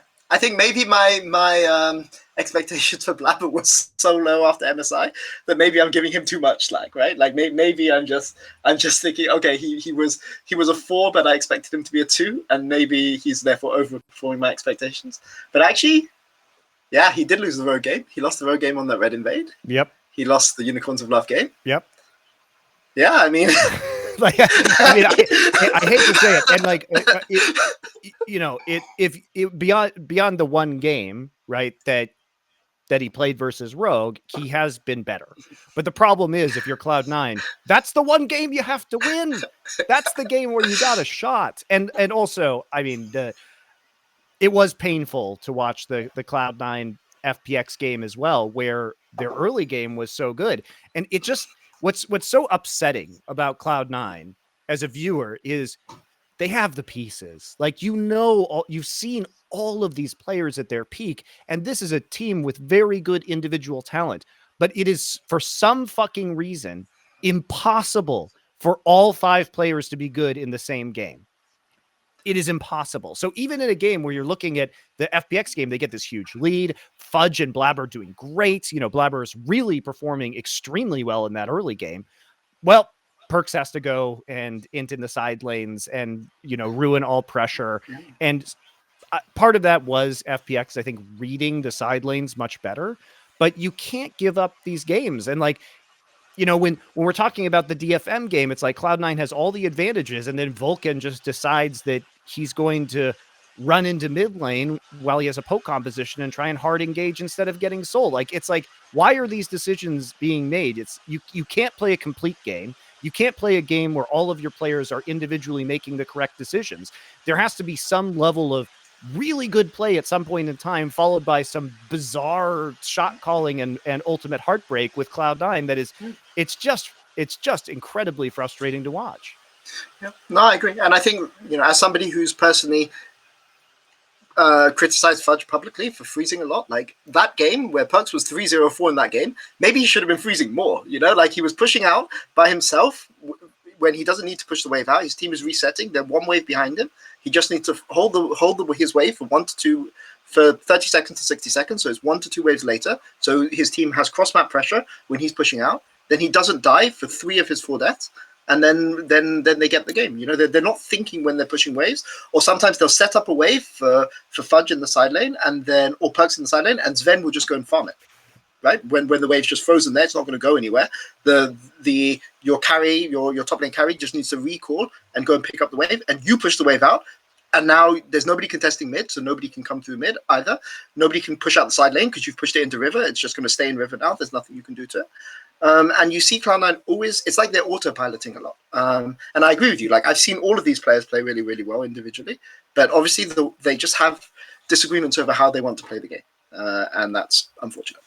One thing I think I want to ask you about is, like, as you've mentioned, like, because of the meta we've had the last few years, and also think how many of the players who are the LEC reps weren't in LEC 3-4 years ago. So many of them came up through these years. Like, the idea that there would be a worlds where side laning would be strong, and Europe's like, well, what the fuck's a side lane? Like, that was our whole shit the entire time. We have really good mid laners, and they go to, it's like, no, at this point in time, someone break the fucking glass and call Nuke Duck up. We need to get someone on the job who knows what he's doing here. Like, this is mental, Peter. This is the one thing. It's the whole thing Kelsey used to basically just talk for like 2 years on our show about, is the fact that, like, she was trying to tell all these NA players how to do the side lane, and none of them could ever understand it. How have we lost that as Europe? It's just gone. Nuke Duck should go play top, right? Like, the top laners are the ones who are side laning these days. Yeah, basically. I mean, Fnatic could have called up SOAS instead of Adam. That's all I'm saying. Exactly. Because here's the issue. Here's the issue, guys. When you have new players that have never been involved in a split pushing meta, which is true of every single new player over the last 2 years, basically. Because since the introduction of the elemental drakes, it has been much more about the game. Has been much more about grouping up for these early objectives, and it's been pretty rote overall. There haven't, you know, if you didn't live through lane swapping or extremely side lane split push focused metas, you will literally, as a pro player, have never played in a meta like this one. Is that fair to say, Peter? Yeah, I think that's fair. That's fair. If you're just the last 2 years. Yeah. So I think over the last couple of years, if you are an up and coming player, even if you've looked very good, this is something that has never been in your wheelhouse ever, and sometimes that can show at these kind of events. Yeah, but by the same token, the people who are making the mistakes in the side lanes are people that should know better. You know, people like Alfari, people like Odoane, people like Perks. Great. And actually, I'm gonna. This is a bit controversial, but I'm gonna also say Chovy. Like, Chovy's side laning has been bad. Terrible. Yeah. Dude, he's don't even get me started. No, but here's the thing, though. Even that topic, we can bring it up if you want, because Chovy right now is like a fucking... we will go down the Hanwha life. I got a big rant on the whole Hanwha life. What's going on there? Like, there's so much to unpack there. Itemization, Chovy, like... We will go down the Hanwha rabbit hole. But I want to finish up on the side laning conversation first. So I want to get your thoughts on this, Peter. Yeah, I mean, it's been really sad to see. And to be honest, I thought that the one team that were playing side lane really well were actually Fnatic. You know, in the game that the Tryndamere game. So I can't remember who they were against when they were playing Tryndamere. It was yesterday. It was literally yesterday, and I can't remember who they were playing. PSG. Let me have a look. Yes, PSG. Yeah, okay, it was PSG. Okay, so they had Tryndamere. They were playing game. But they were playing Tryndamere so well. They were like Hylissang and Bwipo, they'd fog to the right side, they get the vision, you know, Adam wouldn't push out on the other side, Nisqy would get his advantage, and then they just lost the game because Nisqy, like, the AD carry, Zhonyaed in front of him, so he flashed onto somebody else who got kicked into his team, number one. Didn't use R in the base defense, so he just died, and then used R on full health, right, on the next 3 fights when they got in this really, really good position through playing side lanes correctly. Like, this is the thing. This was the thing that was so frustrating about Fnatic losing that game, because they were actually playing really well for like 20-25 minutes, but they made one horrendous engage with Bwipo on mid where there's just no reason to engage at all. Where him and he goes first, and then Nisqy tries to rescue him, and then they both die, and then everything is kind of doomed from that point. Then they fight their way back through good side laning, and then they kind of throw it a bit late. But you look at the other kind of European and North American teams, and I think this has been a problem, right? Throughout this entire tournament, and you know, we mentioned Odo, we mentioned Perks. I mean, side laning isn't just one person going out in the side lane and messing up, but if 4 people want to do one thing in the game and one person is doing something else, often it's, even if you're more technically correct, if you're the person by yourself, but you're doing the thing that's different from the rest of your team, maybe you should adapt your playstyle right by now. If only we had a North American team who was very proficient in split push and qualify for the World Championships instead of choking in the playoffs. I seem to recall they were probably like the favorites for the LCS title, but I wonder what could have happened. Yeah, I wonder what could have happened. Yeah, if only there was an answer to enemy teams picking GP, you know, against side lane pushing culture, like banning the champion. But sure, it's been hard to watch. It's been really hard. But in all seriousness, you probably like are looking at this meta and feeling pretty regretful that EG wasn't here, because it seems like this would have played very well into your wheelhouse. I mean, this was EG's meta. Like, even Jizuki can even play Syndra top. He's even played it. Did we play on stage? No, but we definitely played it in scrims. So into Kennen and into Na. And so he can definitely play the champion. But yeah, of course. I mean, like, if you can't play through your region, you don't deserve to be at the World Championship, right? So the but the question is, you know, what can these teams do to fix their issues? And there's just no time. If you are in Group A or B, you're out of time. Like, maybe if you're in Group C, you have a chance. Madlands have a chance because they're in Group D, and it's lit. If Madlands were in Group A, I think Madlands would do, but they're not. They're in Group D, so they have a really good chance. I want to do a quick sidebar shout out that involves a little bit of narrative storytelling here. So it goes like this. Obviously, people will have seen in that group, you have PSG Talon, who, if people remember, they welcomed back after his disastrous LPL journey, Maple, legend of the scene, right? Now, what people might not realize, because obviously in this group, they were able to beat Hanwha, is this is how mental this stat is, right? I counted it.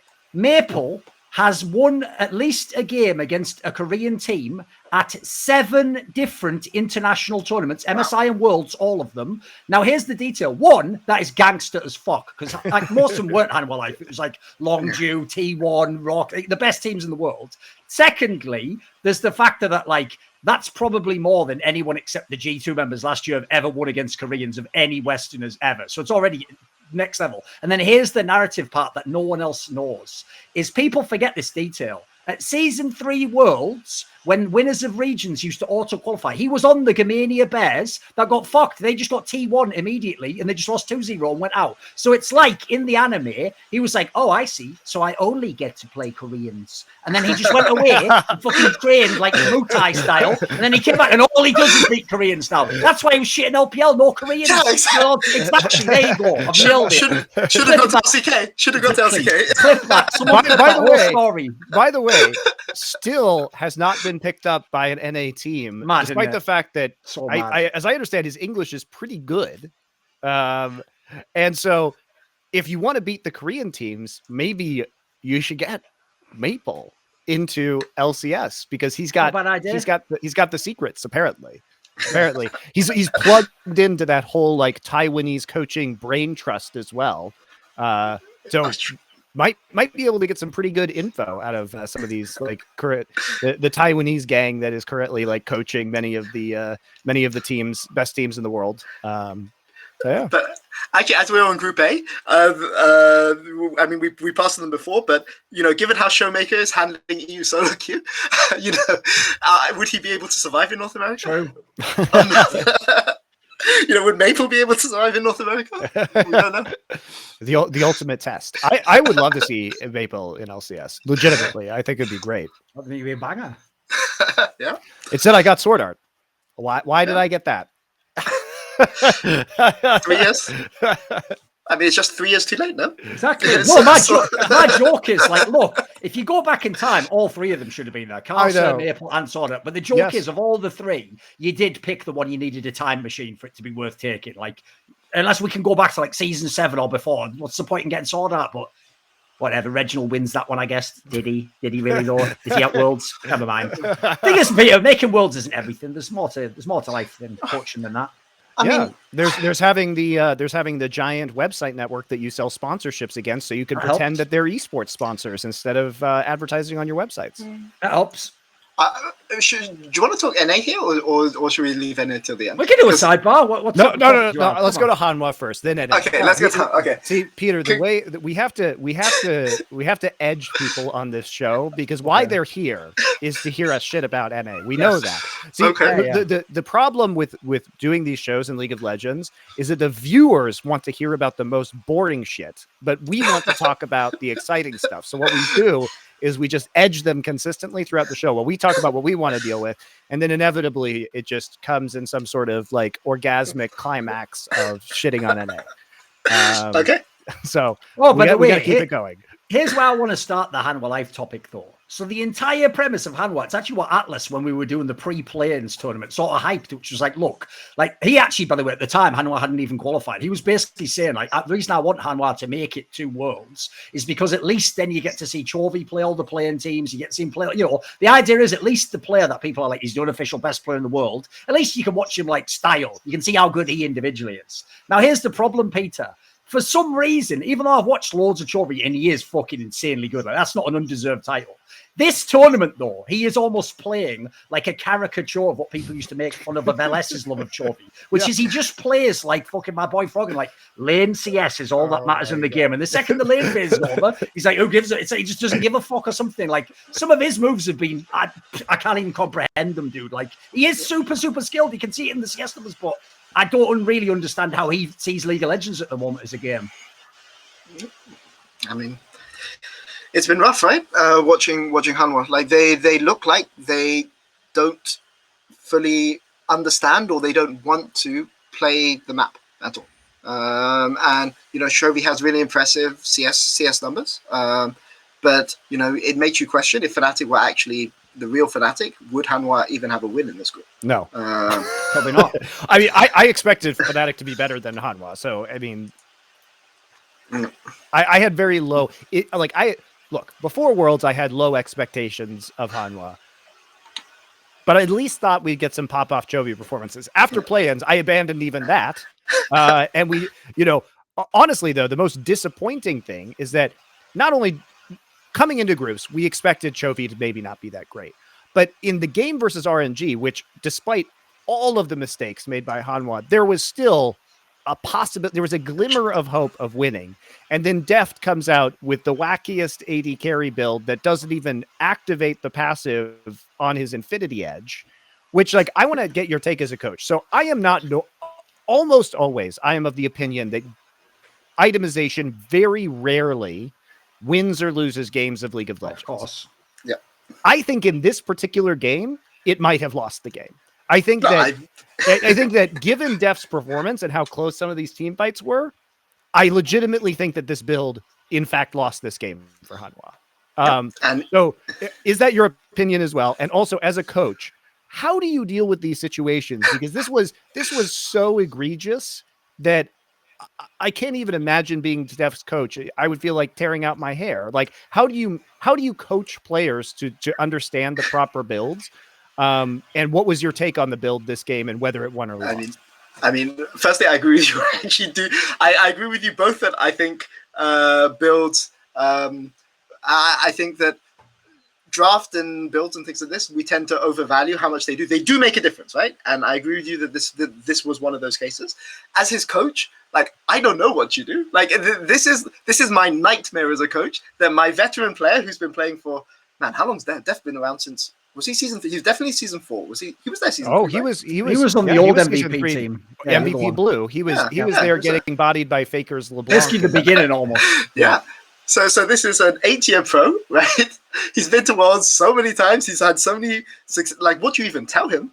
Like, I mean, I'm not sure you can even bring it up when he goes off the stage. You can be just like, I mean, you just have to sit there, putting your head in your hands, watching yourself lose all these team fights, and it's just your nightmare as a coach, because there's literally nothing you can do. And, you know, what you have to do is you have to go out, if you're a good coach, and go and defend him on publicly, like, the day after, when you know that he's just lost your team the chance to go out. Here's the only person, Monty, who could coach Deft. Old school Winamp, because it really kicks the llama's ass. That's good. It's a boomer reference. That is a good reference. If you were there in the If you're in 90s, your that was 30s, fire. if you're in your Exactly. 30s, that's hilarious. There we go.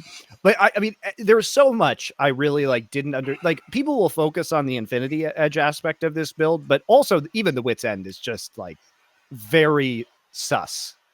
Because frankly, like, Deft should not be in a position where he is taking damage from the Ziggs in any kind of late game team fight, in my opinion. Yes. So like, even the Wit's End itself is a pretty big question mark. And in spite of all these problems, he still very nearly carried this game. And I think that had the build been slightly different, that this is a game that Hanwha wins. So again, you feel kind of robbed by Hanwha in some of these games. I think Morgan, to your point that you made earlier on the show, I mean, he hasn't been great, but he also hasn't been hard inting like people thought he might, which was a reasonable expectation, I think. So, I'm just bummed. I'm bummed that, like, this is the version of Hanwha Life that we got. In fact, they are more like Gen.G than I thought. Like, this is, if you took, let me put it this way. If you took the nameplates off Gen.G and Hanwha Life, I would have thought they were the opposite teams. Yep, I think that's fair. Yeah. I would have expected the AD carry position to be popping off. I would have expected kind of a, laning performance from BDD, but maybe not a translation into actual damage or presence within these games. I didn't expect much of Rascal out of this tournament. So I legitimately think that if you took the nameplates off, I would have thought Hanwha was Gen.G and Gen.G was Hanwha. But there's a legitimate follow-up question to say about this, which is maybe Hanwha being this bad is actually a good thing long term, because there is a real chance this Worlds, with what we talked about with the European teams earlier, that 0 NA or EU teams make it out to groups. Yes. And if you had quarterfinals, like, one of the things that was always feared for why you wouldn't give Korean 4 teams at Worlds, is that you would have a 4 Korean team semifinal. Right? Yes. Which people thought would just be like the absolute worst thing on earth. They thought it would kill the viewership, etc. Yeah. I mean, it sounds great to me.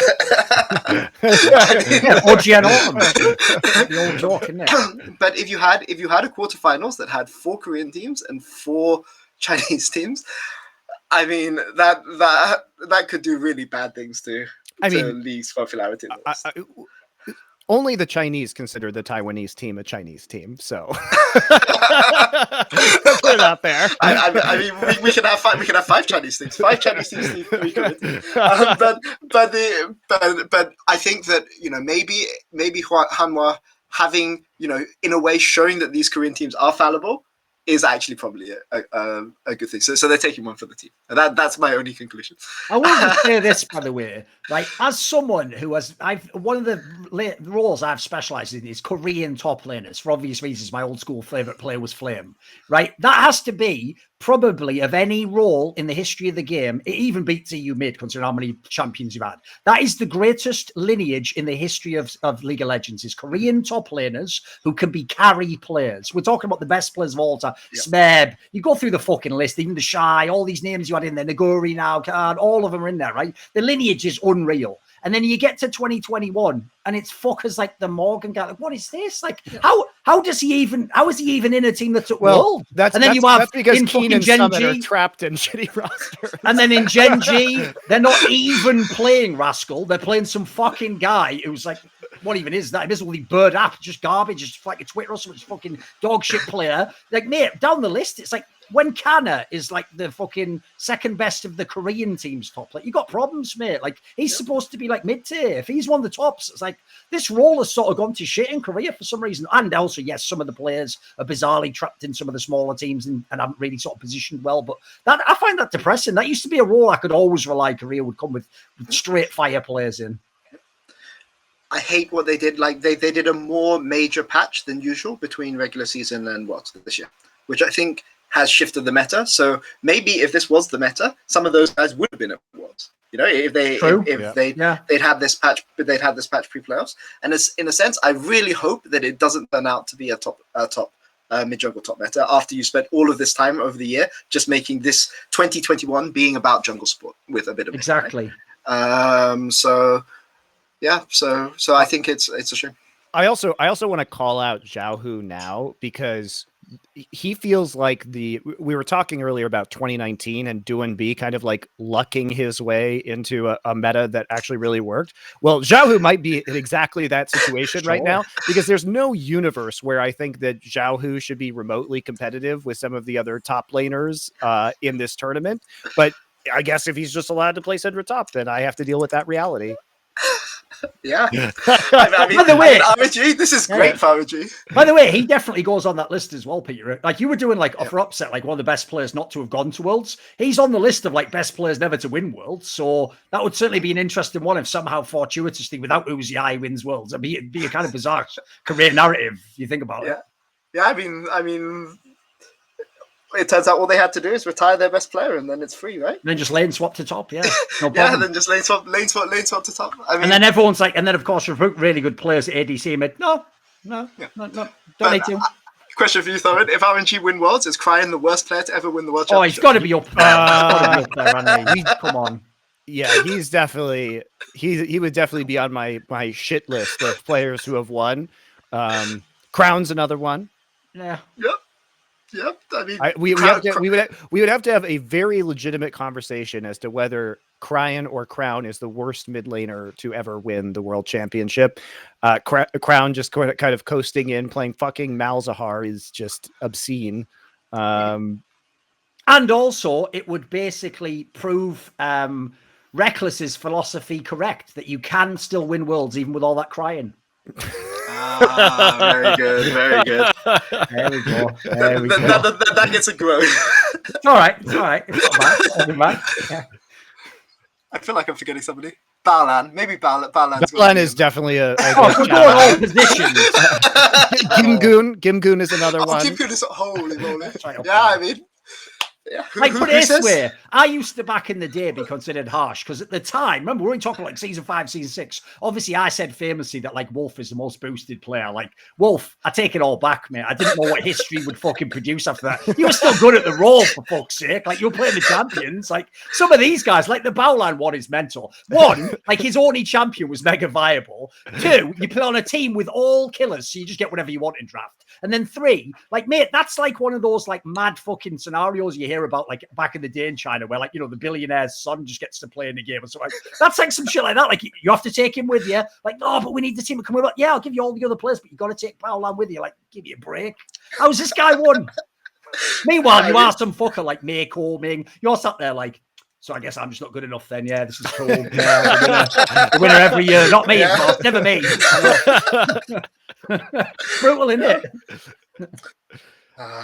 All right, so I think we've talked about some frauds that historical frauds. I think that'll be a fun like post Worlds episode on this show. As we can break down the biggest frauds in Worlds history.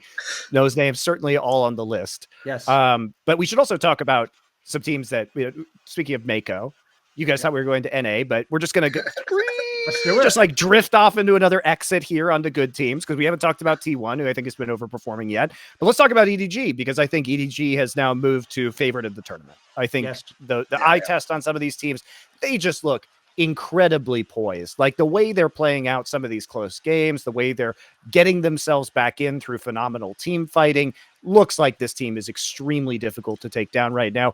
Great time to be Flandre, who's definitely not a fraud, right? Having a strong top laner. Viper, as we touched on earlier, has yet to die. Him and Showmaker, the two deathless players so far in the first round robin. Mako, phenomenally talented. This team is really fucking smart. They're really smart about the way they seem to have a very good read on the meta. It never feels like in any game that even when they're even, they just feel like they're light years ahead. And the one weak point for EDG that you would have said that you could target is Gen.G. And he's actually having a phenomenal tournament. He's really, really playing well. And if Gen.G is like your best, well, Viper's probably better, but Gen.G is your second or third best player, and you're EDG, like, I mean, either you're doomed or you're like, the red carpet's been rolled out for your championship run. I mean, they look fantastic. Like, everyone's playing super well. I will say, though, they have 100 Thieves and DFM in their group, right? So let's see them against some of the other favorites in the competition before we just give them the title. But they're for sure the best team, in my opinion, that we've seen so far. Okay, another thing along those lines of EDG I should probably set up is, as much as, yes, you can certainly attack the side lanes, there have also been a billion fucking team fights in this meta. Like, that also sort of plays to the EDG strength, right? Like, absolutely, Viper is a player who's considered arguably the best at his position. Like, it seems like that team doesn't really have many weaknesses, Peter. Yeah, no, I agree. I think the thing about Mako is he is one of the best. So I think mechanically, you could argue between him and Keria being the best mechanical support. But the thing about Mako is that he's very, very creative in how he engages. And that makes it very... If you are an AD carry or like a top playing carry champion or a mid laner, you will look good if Mako is on your team. Because he creates so much space in team fights, and this just adds into EDG, and they're not hurt as much by shifting the meta because their top laner is actually somebody who can play carry champions and has done really well playing them historically. So I mean, I don't really have too much to say about EDG. It's much easier to say bad things about the team when they're losing than it is to recognize brilliance, but they're just playing really well. By the way, just as a quick sidebar, because everyone in this chat knows this person fairly well, so as a result, they might understand the personality element I'm highlighting here. I saw that Kelsey reposted an old classic article that I think was from like season 5 or season 6 when Mako played with Deft, where, because at the time, everyone was just looking at Deft in that lane, and obviously he was already like a legendary player. What she instead highlighted, basically, was that Mako, like even as a young player, was actually a super good player, and she was sort of putting him forward as like a potential MVP candidate or something. And famously, she titled the article Mako or Break. And I told her at the time, you have scoffed it, because you either do one or the other. You either make it Make, but written how Mako is with an off, or you make it Mako or Breako. And I'm not joking. I'm pretty sure her response was, but Breako isn't... Well, neither is fucking Mako. Yeah, you do not understand humor. Think about it. It's either Mako or Breako, Mako or Breako. There's no Mako you don't even or need Break. You don't even need the or in there. You could literally just do Mako, Breako, and it's fine, because it's implied, right? I agree. That is frustrating. Exactly. It shouldn't be. It's such a minor issue, but it's totally off base. She posted it again. I will say, though, that actually one thing on EDG is, because I know we're going to be talking about T1, the one thing that they did, they've had their one really challenging game of the tournament. T1 made it super easy for them, because I was incredibly hyped to see Gumayusi versus Keria versus Viper Mako, because that is like those are the two best mechanics. Then we got Sig Shen. We got a Shen. We got a Shen into Silas. So it's not just any Shen; it's a Shen bot into Silas, and then you're using the Shen to snowball your Jace, which is going to get jumped on in every single fight by the enemy Jarvan. By the way, if we're going to have this discussion transitioning to T1, Can the coach of T1 just fuck off? Why would you play a Gumayushi and then put him on Ziggs? Yeah, What is that? What's the point of that? What is the point? I mean, I don't even understand the point of this composition, because like you have to look at what Ziggs is used for, which is Ziggs becomes a wave clear bot, which if your team liquid and your tactical, excellent choice. Like really good, really good. But for in my opinion, like if you look at this composition, Jace, TF, Ziggs, I'm not even sure what that's supposed to do as a concept within the game. Like, are you just hoping that this TF gets crazy far? Because it seems like, okay, if you can't side lane as TF against a Sylas, like that's not unless you get super far ahead, that's not going to work. So I guess they were trying to play for some sort of like Jace, TF, Ziggs like siege composition, but to me the side lanes just don't function properly with the Ziggs. So I'm not sure what the win condition was. What do you think about this comp, Peter? Well, I mean, they just got murdered in draft. I mean, like this comp can do two things, right? It can either siege or it can play split push, right? But they're playing both of those things. You can't play TF into Sylas in a split push. Like, that's not a thing. So you can't play the split push. And if you're going to you're playing siege into a Jhin, Jarvan, Sylas, Leona, and your peel, the only peel you have in your comp is like a Shen. So Gen.G ult. Come on, like, yeah, sure. There's a Xin Zhao ult. Yeah, I mean, technically there is a Xin Zhao ult, but it's super like I don't see how they can do it. Like maybe they were thinking, oh, we're just gonna get TF with rapid fire, and then we can use rapid fire TF plus Ziggs or something like this. But yeah, I mean, this is one of those situations because we were talking about builds. Like I tend to go one step further to say, draft often gives you an edge, but it's rarely the deciding factor. But this game was one of those situations where draft just like hard won. I mean, maybe they didn't know that Shen ult scaled with AP. That was hilarious watching Scout with the giant fucking like giga shield on Sylas. Yeah, the problem with this is like, okay, so people will look at this and be like, okay, well, we have these two global ultimates. You can create picks with this composition. That's true. Like basically you're hoping that you can create situations that outnumber your opponent in the side lane. But if that's true, you have to ban the Sylas. Like you can't allow Sylas to have the Shen and the TF ults, because that defeats the entire purpose of what you're doing with this composition. Because I don't know. It was super weird. Yeah, and once I think they lock, because I think TF was 2-3 and Sylas was 3, but once they've locked the Sylas, then you just have to like not do what your plan is. You have to not go, like you just have to change your plan, right? I don't know what your plan is now, but it's not that. I think it's even worse too, because T1 was blue side, so they actually had flexibility in their bans to like just get rid of the Sylas. Mm-hmm. Yeah, for sure. Oh, Thorin, you're muted. Yeah, good point. I was clicking somewhere. I've got a question, Peter. Again, my problem is my damn problem in life is I just remember things, mate. So I remember you did also rank Faker as the 11th best player at Worlds. Did I? I thought I ranked him much lower. Oh wait, I think was it Dom who had him 11? Where did you have him? Well, I had Tarzan at 11, which was really That's like probably underrated. Yeah, well, you had him in your list anyway, though, right? I had him in my list. I had him 16th. I had him. I will say I had him below Illuria, which I don't think is. I don't think Faker's so well. Yeah, sure. But wait, where do you think Faker's at? Because obviously, unfortunately, it's probably the most difficult player to discuss. A bit like he was the eye certain years, because the name almost overbears the form. So where is Faker at based on what you've seen? I mean, he's played one game against EDG where he didn't get to play the game, and he's played against 100 Thieves, and he's played against Definition Focus. Yeah, so to be honest, like this isn't me dodging the question. This is just I just don't know, right? Like I mean, and I don't think I'm going to know until the end of the group stage, unless they fail to make it out to groups, because I think it's pretty clear if you look at what's happened in the first 3 games in this group that EDG are going to be number 1 and T1 are going to be number 2. That's how it looks. And the problem is that... I mean, I would like to see a game between these two teams where T1 doesn't have that draft. That's all I'm going to say. Yeah, like, for sure. I mean, that'll be the next one, I assume. Yeah. Yeah. But I mean, even if they get murdered in the next game against EDG, I don't think I still will have seen enough. I have to see them in a best of 5. And, T1, this group is just... people were saying before the tournament that Group C would be the easy group, but if you're a Chinese or Korean team, of all the groups of Worlds, like this is the group you would take. It's the easiest, of course, yeah. Yeah.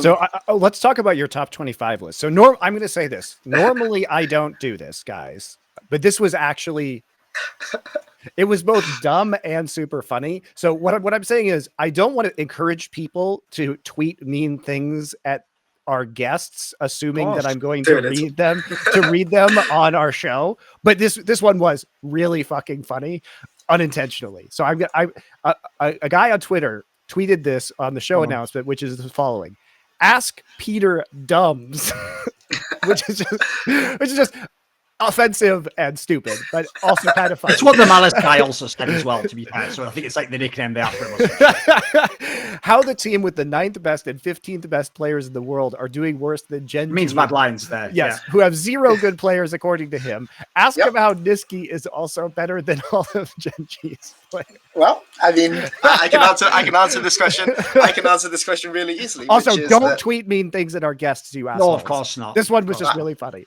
No, I mean, I can answer the question. It's Mad Lions have been replaced by robots, and therefore, and also Gen.G is randomly looking better than anybody. I think your predictions before the tournament were incredibly reasonable. I said myself, I think Mad Lions looks like potentially a semifinals team. They were incredibly decisive, clean during LEC. Like they could come back from these 10K gold deficits. They were playing their win conditions super well. Humanoid was looking like a fucking god. Like, I mean, Mad Lions was legitimately hyped coming into this. Listen, that is all well and good, Monty, but none of that explains, though, why Niski was so high on that fucking list. That's the one question I have. That's the one question, Peter.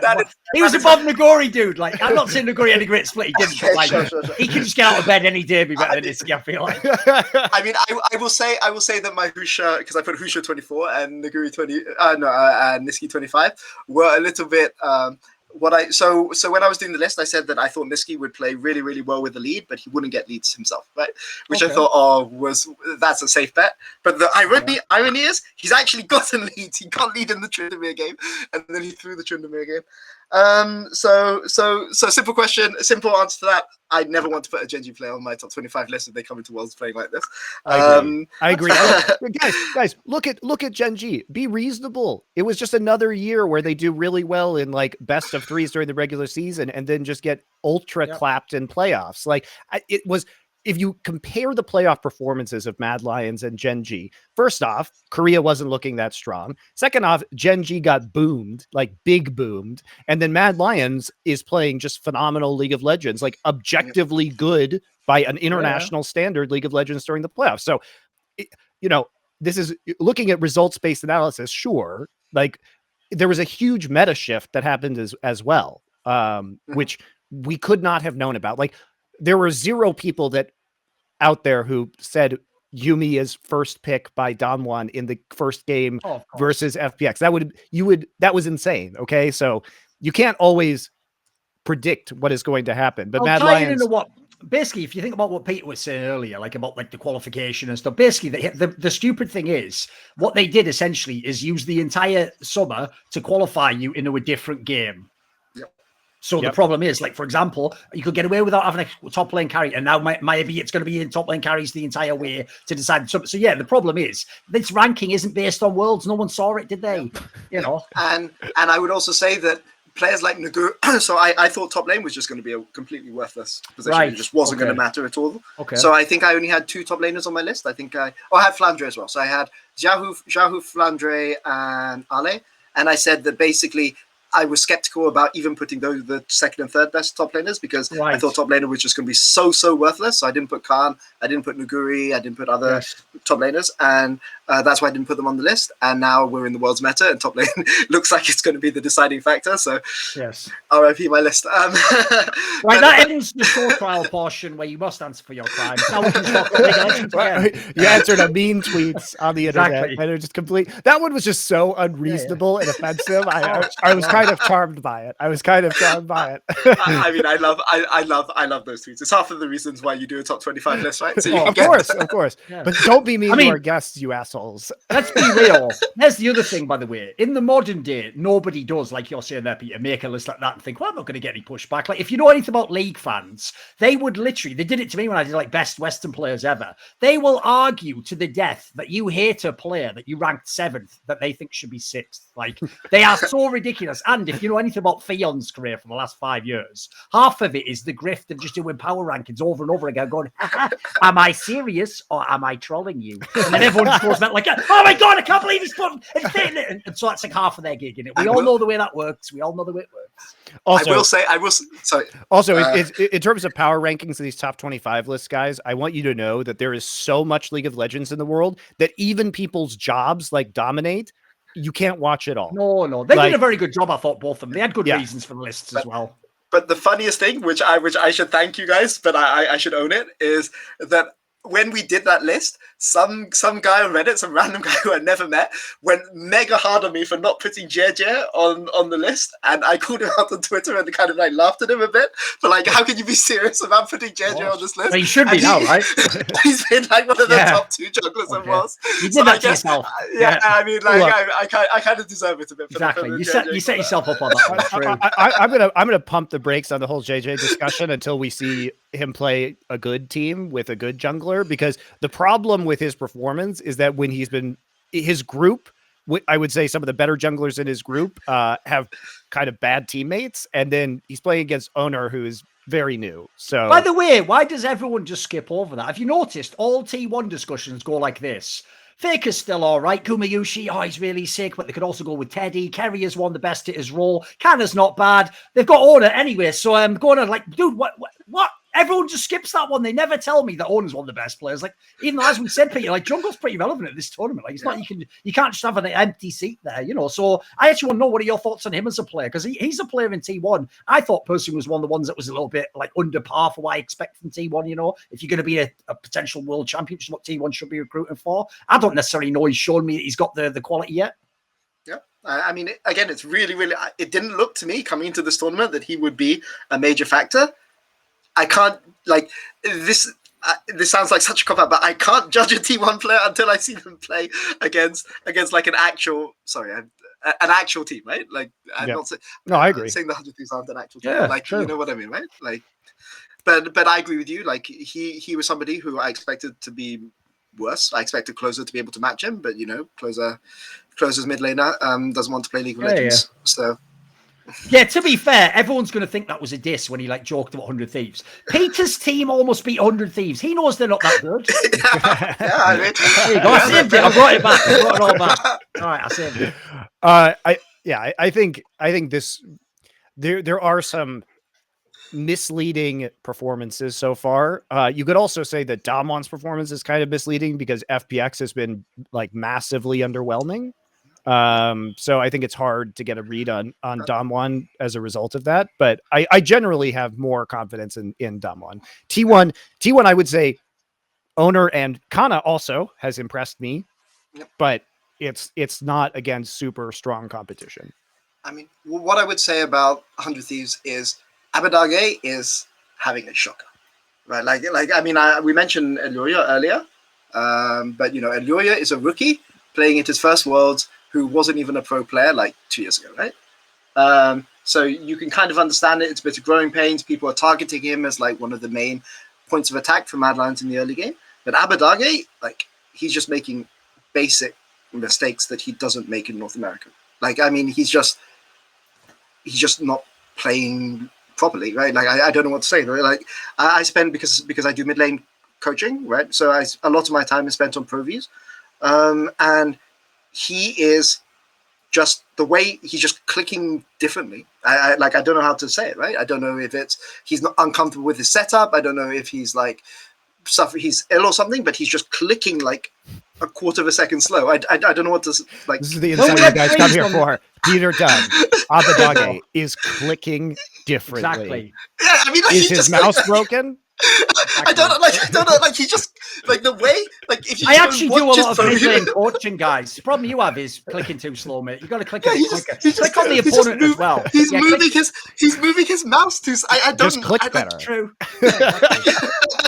just move your mouse better. We joke about it, but that's an insight that only you would have because you're the one who spends all the time watching Abadage click. I wouldn't fucking know that. So, but I'm curious. So, like, what are you seeing that's different? He's just slower, or he's just slower. Like he's the way he's moving his mouse is just slower. I don't know what to say.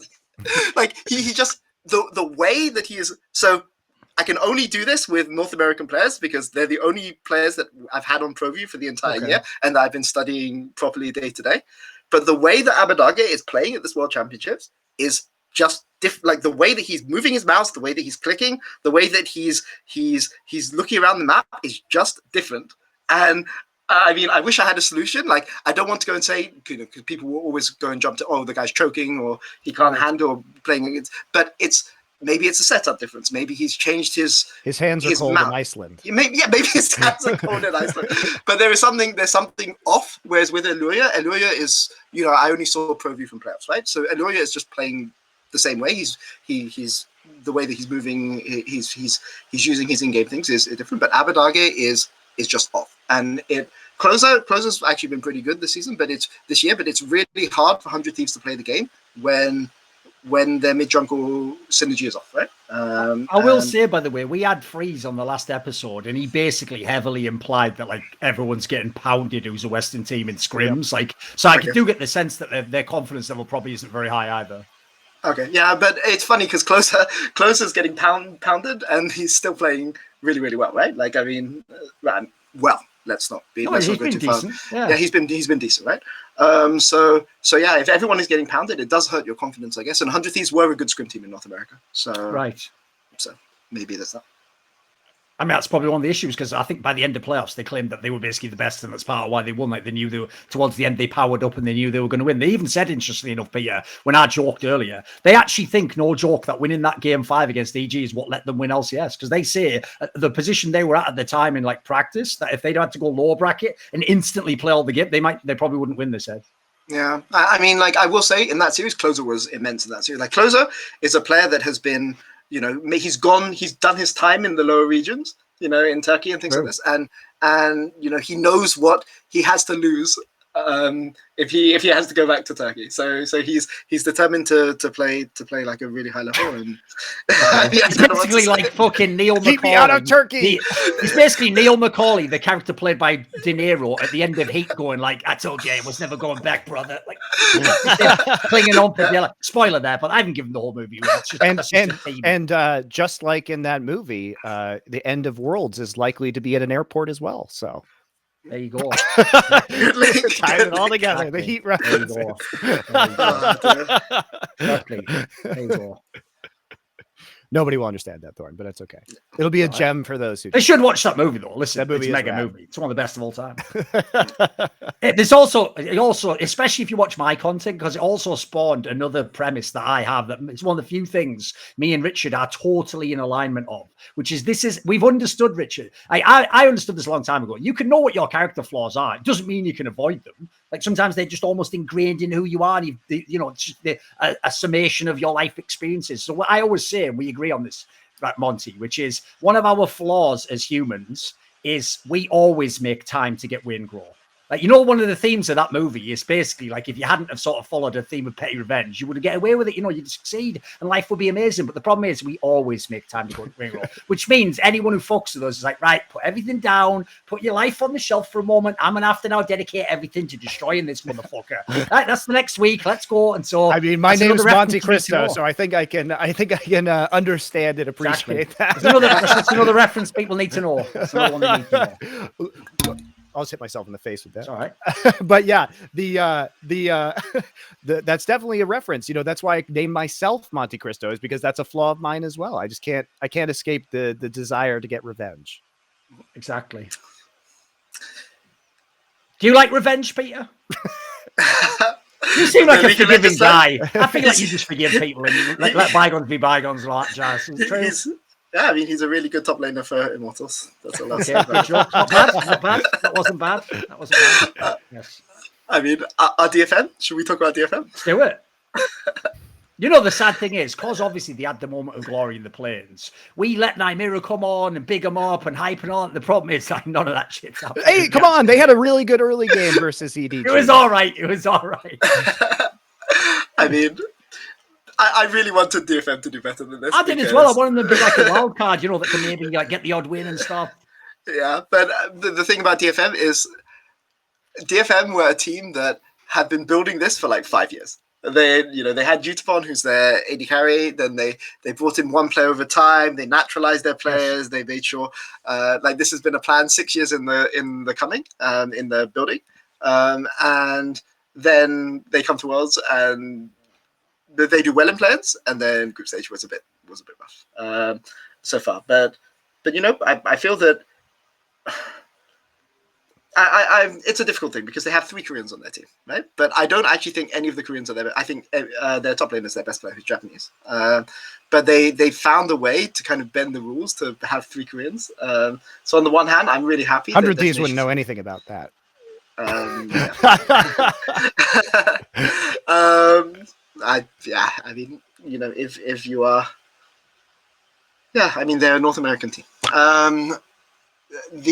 What I would say is so they found ways to do it, but they built with players who were set to pieces, and they built around them, always adding one more piece each time. So I really hope they get something out of this, because that kind of long-term planning deserves some kind of reward. So that's what I've got a question along those lines, though. In line with the fact that LCS traditionally does take from the rest of the world that aren't the top regions, would you actually consider, if you were an LCS team, would you consider taking Arya the mid laner or Ebby the top laner? Would you actually consider these as import level players?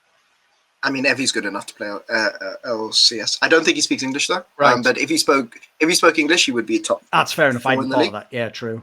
Yeah, he'd be top 4 in the league. Top 4 to top 5, maybe. Okay. Top 4 or top 5 in the league. Arya, when he's on, he's really, really good. When he's on, he's again, I don't know his English level, but in terms of his level of play, he would also probably be top 5, top 6 in the league. Okay. But it's hard. Like his peak is top 2, but he's not always playing at his peak. That is a good factor to add in, because I will say, when we had the earlier discussion about like the Flash Wolves players, typically actually people from Taiwan, they often do have good English, actually. Like they tend to have a better level than you'd expect. So actually, if he doesn't speak any English at all, to be fair, it would be very hard to integrate him in a team. I get that. Yeah. Fair enough. Yeah, I mean, like I'll be honest, like a long time ago, we looked at Evie for Splice, but that was like a long, long time ago. And that's how I know he can't speak English. Maybe he wait a minute. Right? That's how fucking deep you're going on scouting. You're going like you're gonna explain that one. Like, guys, I've got this Japanese player. I don't think he speaks English anymore, but he could actually go like, "Who are you? What sort of mad fucking?" No, but you, Peter, that you were good for that 2 years ago. But I coach in a wildcard. I coach in a wildcard region, right? So I knew a lot of these. He means when it was with Brazil fans. He's not meaning in Europe there, just in case. Yeah, of course. Yeah, you mean when it was Brazil? Yeah, well, when I was in Brazil, so there were like I know all the top players in the emerging regions just because. Right. So it's cheating a bit. So yeah, true. That's where I know him from. But definitely he was the one that looked good on that team. So okay. But yeah, of the other, I think the fact that I'm saying that 2 of their players, and I think their jungler as well, could be top 5 in LCS. I don't think that there's other emerging region teams that are at Worlds I could say that about. No, like even beyond gaming, like only Doggo and maybe Husha, I would say the same sort of thing. So definitely not the mid laner. In many ways, their real problems in that team were beyond gaming. Very good. Very good. Right, I've got them all. That actually deserved. That was actually a good one. Someone write them down. That one was a good.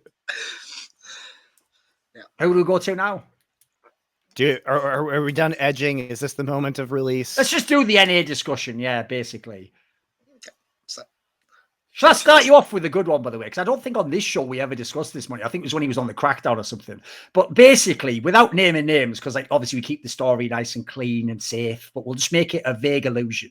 Basically, one thing Peter told me is that when he was coming to, it wasn't EG, he was obviously talking to many different LCS teams, and he could have joined a lot of them. And at the time, obviously, everyone was super high because he'd helped build Mad Lions up from a nobody team into a team that was one of the top ones in the LEC. And so he had all these people courting him, right?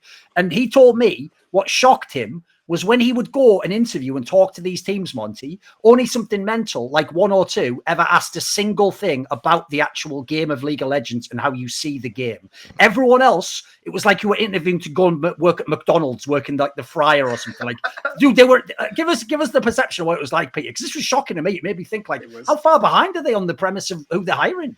It was really rough. Like, I interviewed with 6 teams, and 2, let's say 2, I'll be generous, right? 2 questioned me in detail, and EG were the only ones that like questioned me hard. Like whenever I tried to slightly bullshit, as you might sometimes try to do in a job interview.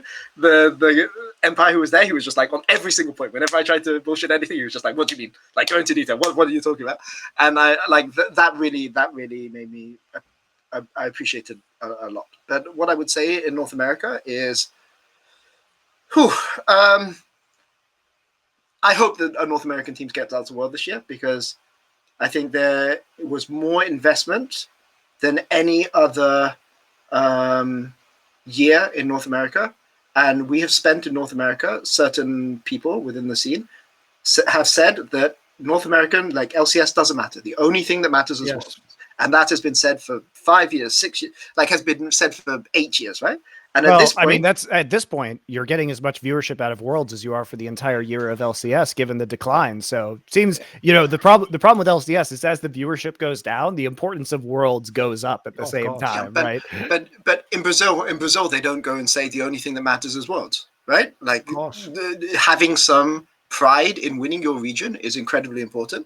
And if you go and undermine winning the region because you want to go and say, oh, like the fact that we lost in the finals or the fact we lost in semis doesn't matter because, oh, we're just going to do better at Worlds, or, oh, I've won so much this region that it doesn't matter. The only thing that matters is Worlds. Then why should people tune in, right? People, it looks like as players, you don't really care. Like, so, and to me, doing well in LCS has value, right? Doing well with North American players has value. And I think the most disturbing thing, actually, now that I've been in the US for an entire year, wasn't what I told you like a year ago, Thorin, about people not asking about in-game knowledge. It's that when we wanted to promote Danny, I had like coaches and other support staff or senior staff in other teams try to talk me out of promoting Danny and saying, like, if you guys are serious about winning, you're not going to go and promote this rookie. And these are people who weren't even attached to EG, It's just like, oh, you said all of these things about, you want to develop, but, you're promoting this guy and he has no, this is not Europe, right? But so you can't just promote a player like Was that a real line they actually said? Like a fucking this is not Europe. This is not Europe. We were having lunch. I was sitting down having lunch with somebody from another. Who are they? Fucking Captain America? What ridiculous line is that? I know. And I mean, look, I don't think there was anything malicious in any of this, right? But no. Listen here, boy. I know you ain't from around these parts. This ain't Europe or whatever you fancy rookies and shit. We like to play double lift and sneaky here, Stan. We like how we do things around here. We prop up the corpse of the veteran players for years after their prime. What the fuck? That's how things are done in America. Now bring in Viper for another season.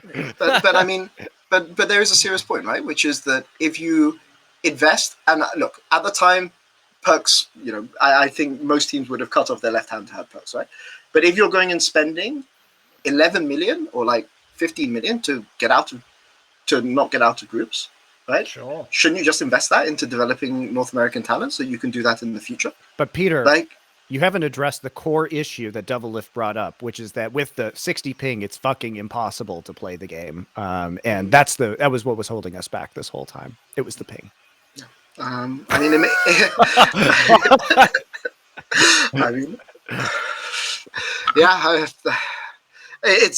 hilarious because in North American we have, so I won't go too off the beaten track, but but we have a tournament in North America called Proving Grounds, and in Proving Grounds the amateur teams and the academy teams play against each other, and there were tons of players who won academy teams complaining that they had a ping disadvantage against the players who were playing on amateur teams when they get like a salary, they get gaming houses, they get professional coaching, they can devote 24 hours a day to playing the game, whereas these amateur players, have to play part-time, they have other jobs which they need to do to sustain themselves, and you can't out-macro them or out-rotate them or outplay them, right? When you have all of these advantages, so you care that it's a 30 ping versus 50 ping situation. I mean, come on. It also ignores the fundamental factor, Peter, which is by moving the server to Chicago. Now, 2/3 of America's population lives on the East Coast of America. So in theory, right? If ping was an issue, we should be seeing more talent now that the server isn't on the West Coast like it used to be, because it's closer, having a lower ping environment to up and coming players. Do we see that reflected in solo queue? No. But how do we know? But this is the thing. How do we know that there's no talent?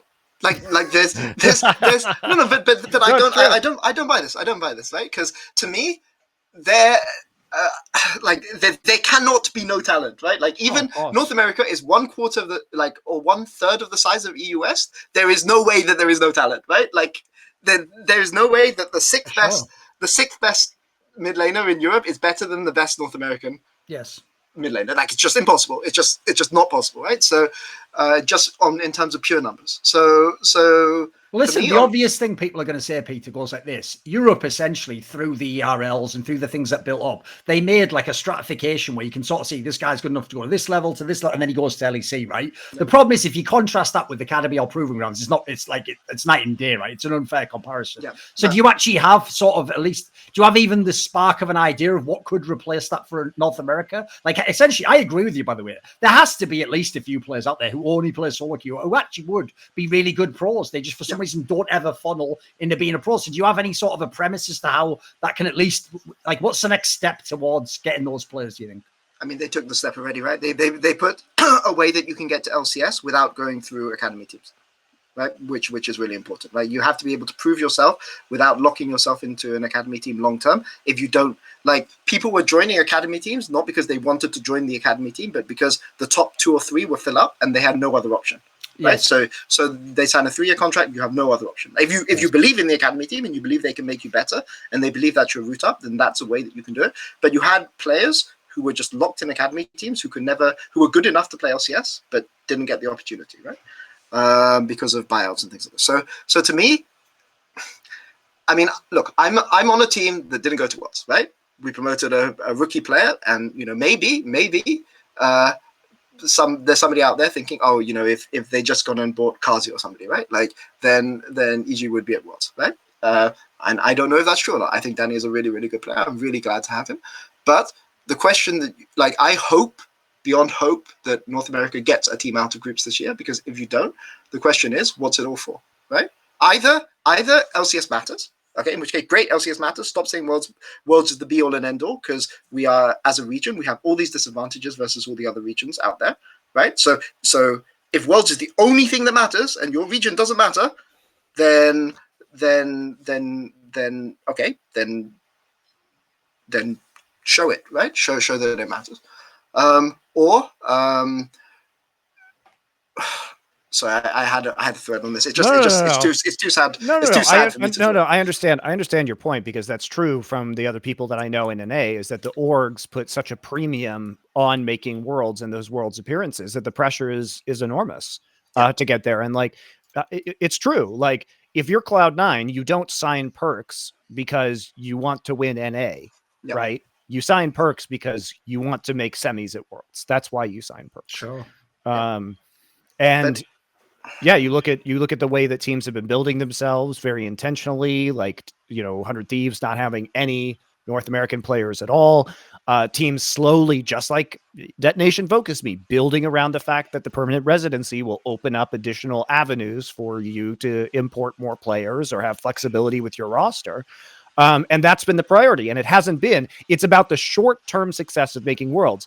NA, up until very recently, has not been about developing talent in the same way that Europe has. And it's 100% true that the owners are responsible for this. The owners have abdicated their responsibility of developing a grassroots scene in favor of getting players green cards and doing additional importing. That has been the sole strategy up until recently, when teams like 100 Thieves have started to have more developmental systems, TSM as well. You guys, I imagine the EG hiring for you was specifically about developing talent people. So, it is starting. I think Immortals is also doing it now. Yep. I think Giotto is another guy that was very specifically hired to try and bring up native North American talent. So I think it will change, but the fact is that these systems take years to develop, and the owners of these teams have been behind. And if you guys should be mad at anybody about NA's performance, it's been about this short-term Worlds gains that these teams have been chasing for years. It's been people like Reggie spouting bullshit about how TSM's only goal is to win Worlds, despite that not being remotely feasible at any point in TSM's history. And they have done nothing to help the grassroots scene, whether it was recycling old pros, whether it was trying to get people green cards so they could get imports, making these blockbuster signings. These are not the actions that teams who are in a long-term growth mindset do. Yeah. I mean, I think that you normally, what you'll see with successful teams, even in conventional sports, is you build your foundations, and then the like massive import is, or the massive star signing is the spice, you know, that you add to sprinkle, you know, the sprinkles that you put on top of the cake. But you actually have to cook the cake first. But that's just my opinion, and I'm sure there's many people who disagree. But for me, obviously, I hope North America, it's not completely doomed for North America. 100 Thieves just have to find a way to beat T1. Which is not implausible, by the way. It's not implausible. But from my perspective, at least, as a coach, I don't want to go too hard on owners because I only have experience of one North American owner, right? And the only North American owner I know is EG. And the EG owner has said, go and find some amateur players and bring them into LCS in the next few years, right? Well, also, you're a much more recent team to LCS, right? With different goals. When we talk about the LCS teams that have typically made Worlds, we're talking about Cloud9, TSM, and Team Liquid, who have done virtually nothing to encourage amateur scene growth. And C9 has, if anything, C9 has been the best of those teams because they are the ones who are actually... They have developed more native North American talent than any other team that is frequently then distributed to the other teams. Like C9 is the big auctioneer. You said that distributors, or they were like, you can have a couple. You need you're too bad. You have a couple too. Like more sold, you know. Sold and also dictated where they go. So I would say forcibly distributed. Here's the other thing about Jack. Listen, like a lot of people who are in esports, Jack wasn't going to be a top executive at a massive Fortune 500 company. He probably would be doing a nice little number selling old Corvettes right now. You know, one careful owner. It was an old grandmaster and he went to the shop. So just like the guy who sells the used cars, Monty, they have to be just good enough to look good on the lot and get off the lot. But when they're about like 10 miles down the road, you hit that fucking button that makes the carburetors break or whatever, and then Zazel's just fucking gone. It's like, at that point, why the fucking hell did I buy him? That's right. Sorry, I said the wrong name. Shit, I said the wrong name. Not Zazel. FlyQuest just walked up in this offseason to the Cloud9 lot. Jack just smacks Licorice on the back. This top laner can soar a lot of wins in it, guys. I was this close to selling the TSM, but I tell you what, I let him go for you for a pretty little penny. People have to care, right? Like, I mean, in North America, people have to care about the region as a whole, right? And well, let's see if things change, right? But there's still hope. I had more hope before they played the third round of games, but it's not like the North American teams have no chance of getting out. I think Cloud9 is hard because Cloud9 have these issues all year. I think they have really individually very strong players. They just have disagreements about how they want to play the game, how they want to play side lanes, when they want to apply pressure, syncing how they play in two minds. I think 100 Thieves, I've talked about 100 Thieves anyway already. I don't want to go dwell too much. And Team Liquid Team Liquid have a win against Man, so that's a good thing. Yeah, and then we got all excited, and then we watched the rest of their games. So, to be fair, Gen.G did almost let them have the most miracle comeback of all time. It's just in the end it didn't work. You know, it almost was starting to happen. And listen, as someone who, as part of my sponsorship for EDG Esports, I'd actually bet on Team Liquid in that one. So I was like, come on, baby, 4 times the odds, 4 times, and then it all fucking went to shit anyway. So who cares? Who cares? Right? I mean, Liquid did manage to get 1 kill on LNG. That was impressive. That was good. They got 1 kill and 2 towers and a dragon, so that they avoided getting the perfect game there. It wasn't all bad. Mm-hmm. Yeah. I mean, look, Jensen, when Jensen was in Europe in 2019 and we were screaming TL, he played Irelia and his Irelia didn't look that great. So I'm glad that he feels that he's improved on Irelia in the last 2 years to be able to play it at an international level. So they beat Gen.G they beat Gen.G with Burdal. I'm sure that Gen.G was really just saving Burdal as their secret weapon to defeat the super powerful Team Liquid. Yeah. And I mean, it's very brave. It's a very brave, it's a brave decision, right? So I appreciate bravery. So. As someone who obviously was competing in the playoffs against Team Liquid, I have a question along those lines though, Peter, which is, that looks like you're saying with the dude, that looks like they're trying to get too cute in the draft. Like, one of the problems I have with Team Liquid generally is it's a bunch of good players, but I don't actually see that much cohesion from them. So if I was making their drafts, I'd try and go pretty simple. I'd be like, look, comfort picks, simple. Like, dude, they look like in that, like, because in that scenario, that was the game where they tried to like bait out the fucking counter pick and they went with the Jacks at the end instead. It's like, oh, he's playing Amelia mid instead. Like they're getting too cute, aren't they? Yeah, I mean, look, I understand what they were going for, and maybe things were going differently in scrims, right? True. So we just have to see. But I mean, it's the same sort of thing, you know. Like Mad Lions did the same way they put Kazi on Aphelios, right? Like historically, he's not done well on Aphelios. Same with Jensen historically. I'm sure somebody's going to go and quote some figures at me, but just if you compare him playing Aurelia to somebody who's actually a specialist on Aurelia playing Aurelia, there's a big difference in how they play, even if he has wins. So clearly this is something maybe they've practiced in scrims because they were testing to see where it was viable, and they decided it was, so they're going to go and play, right? So yeah, so it will be interesting. I don't want to, like, obviously I'm the coach of an NA team that didn't go to Worlds, so it feels really wrong for me to come out here and say, you know, oh, these things don't work, these strategies don't work, or I don't agree with how teams are choosing to run things. But because the typical fan response will be, oh, but you lost to them, so their strategy must be better, right? And I've got a positive thing I can say about NA. I'll do you as a favor for you.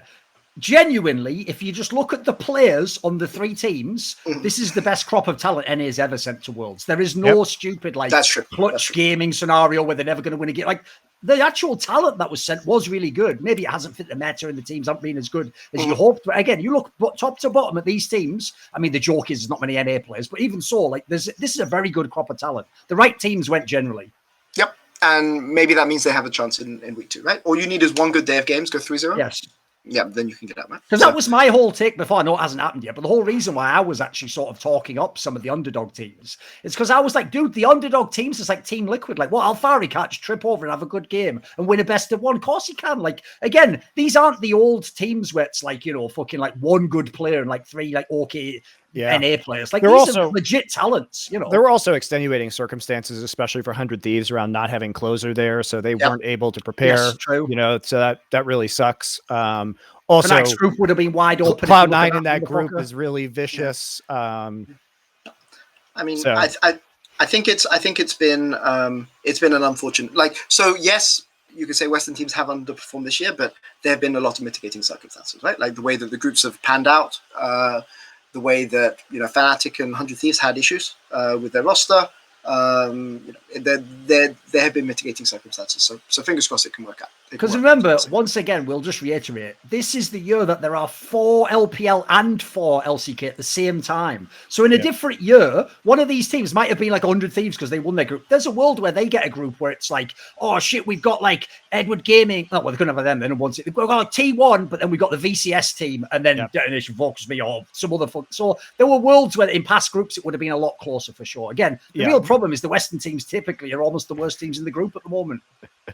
Yeah, the lack of VCS teams is really, I mean, even though they're pretty good, like you still expect the major region teams to be defeating them overall. So I do agree. There was a very bizarre combination of circumstances that kind of led to this eventuality, which is a bummer.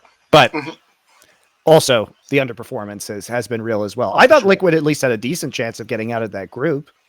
And as you're saying, pound for pound, this is the strongest group of individual players that we've seen from NA. So, so some optimism. Is that optimism I hear from you, Monty, for NA? I mean, no. Unfortunately, like having watched Team Liquid, they just look boomed. So unless they can unboom themselves, at least they have more time to do that. But given the performances that we've seen from Gen.G and LNG, and that I expect Mad Lions to be better. So I would say Gen.G has exceeded my expectations. Mad Lions has been underwhelming, but we know their ceiling is super high. So I think it's very unlikely that Team Liquid's able to go like 2-1 or 3-0 in the next week. The thing I've learned from this Worlds is if for whatever reason EG managed to go to Worlds next year, we're not scrimming the Korean teams and the Chinese teams. Like, you go and scrim only wildcard teams, you build your confidence up, show me that you can go 6-0 against DFM, and then if you're good, then you get one day. You get one day against DAMWON, or you get one day against EDG. And then we're not in the situation where you're just like having to quit scrims in 10 minutes in, right? So Just go play the emerging region teams until so that you can keep your morale up at least. By the way, people again will think that's counterintuitive and a joke. Like, it'll be better to scrim the better teams. What people don't realize is, though, that is a real phenomenon in esports. Like, the best example ever was in StarCraft 2. You had an amazing Korean league that was impossible for a Westerner to win, and you had all these weekend tournaments like IPL and IEM. A lot. Well, what you find with that is because the Korean comes over to Germany or America. He also doesn't practice against you loads. That he maybe does like 2 days on the ladder. You also, because you haven't practiced him, can be delusional and not know how good he is. Yep. And that is actually the recipe for upsets. Even in League, when we used to have the IMs, there used to be way more upsets than there was if they'd have gone to fucking OGN. Everyone would get murked in OGN. So it's actually a real concept. It's not just a joke. You can pull out the Poppy and Ivia against the Korean team if you're ANX Exactly. or G2 and just beat them with the Poppy and Ivia when they're not expecting it. Yeah. There you go. For real. I do feel like we haven't seen enough like pocket strats or like wild strats. Teams don't take enough risks in best of ones, I think. But the Korean and the Chinese teams are the teams doing it. That's the crazy thing about this world. Like, we haven't seen it from the Western teams, right?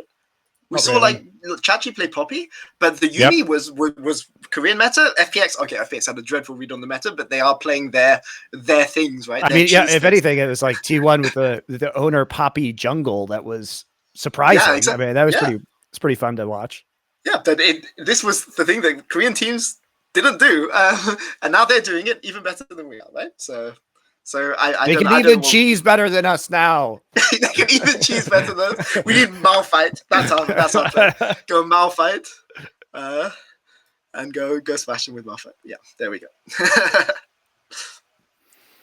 All right. Any other teams that we want to talk about? Anything about PSG Talon? I feel like PSG Talon is playing well. Like Hanabi has been super good. I also think that they're the recipients of Hanwha kind of sucking and Fnatic not having a full roster, so it doesn't feel like it's entirely legit.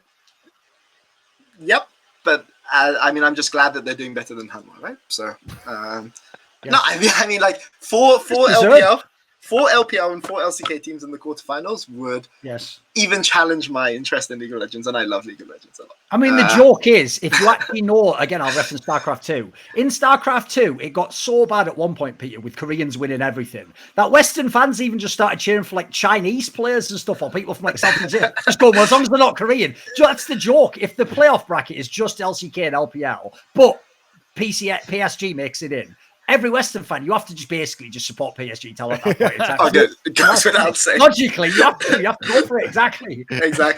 I believe if Maple and Hanabi can do it, then there we go. Then Jizuka and Impact can do it. There you go.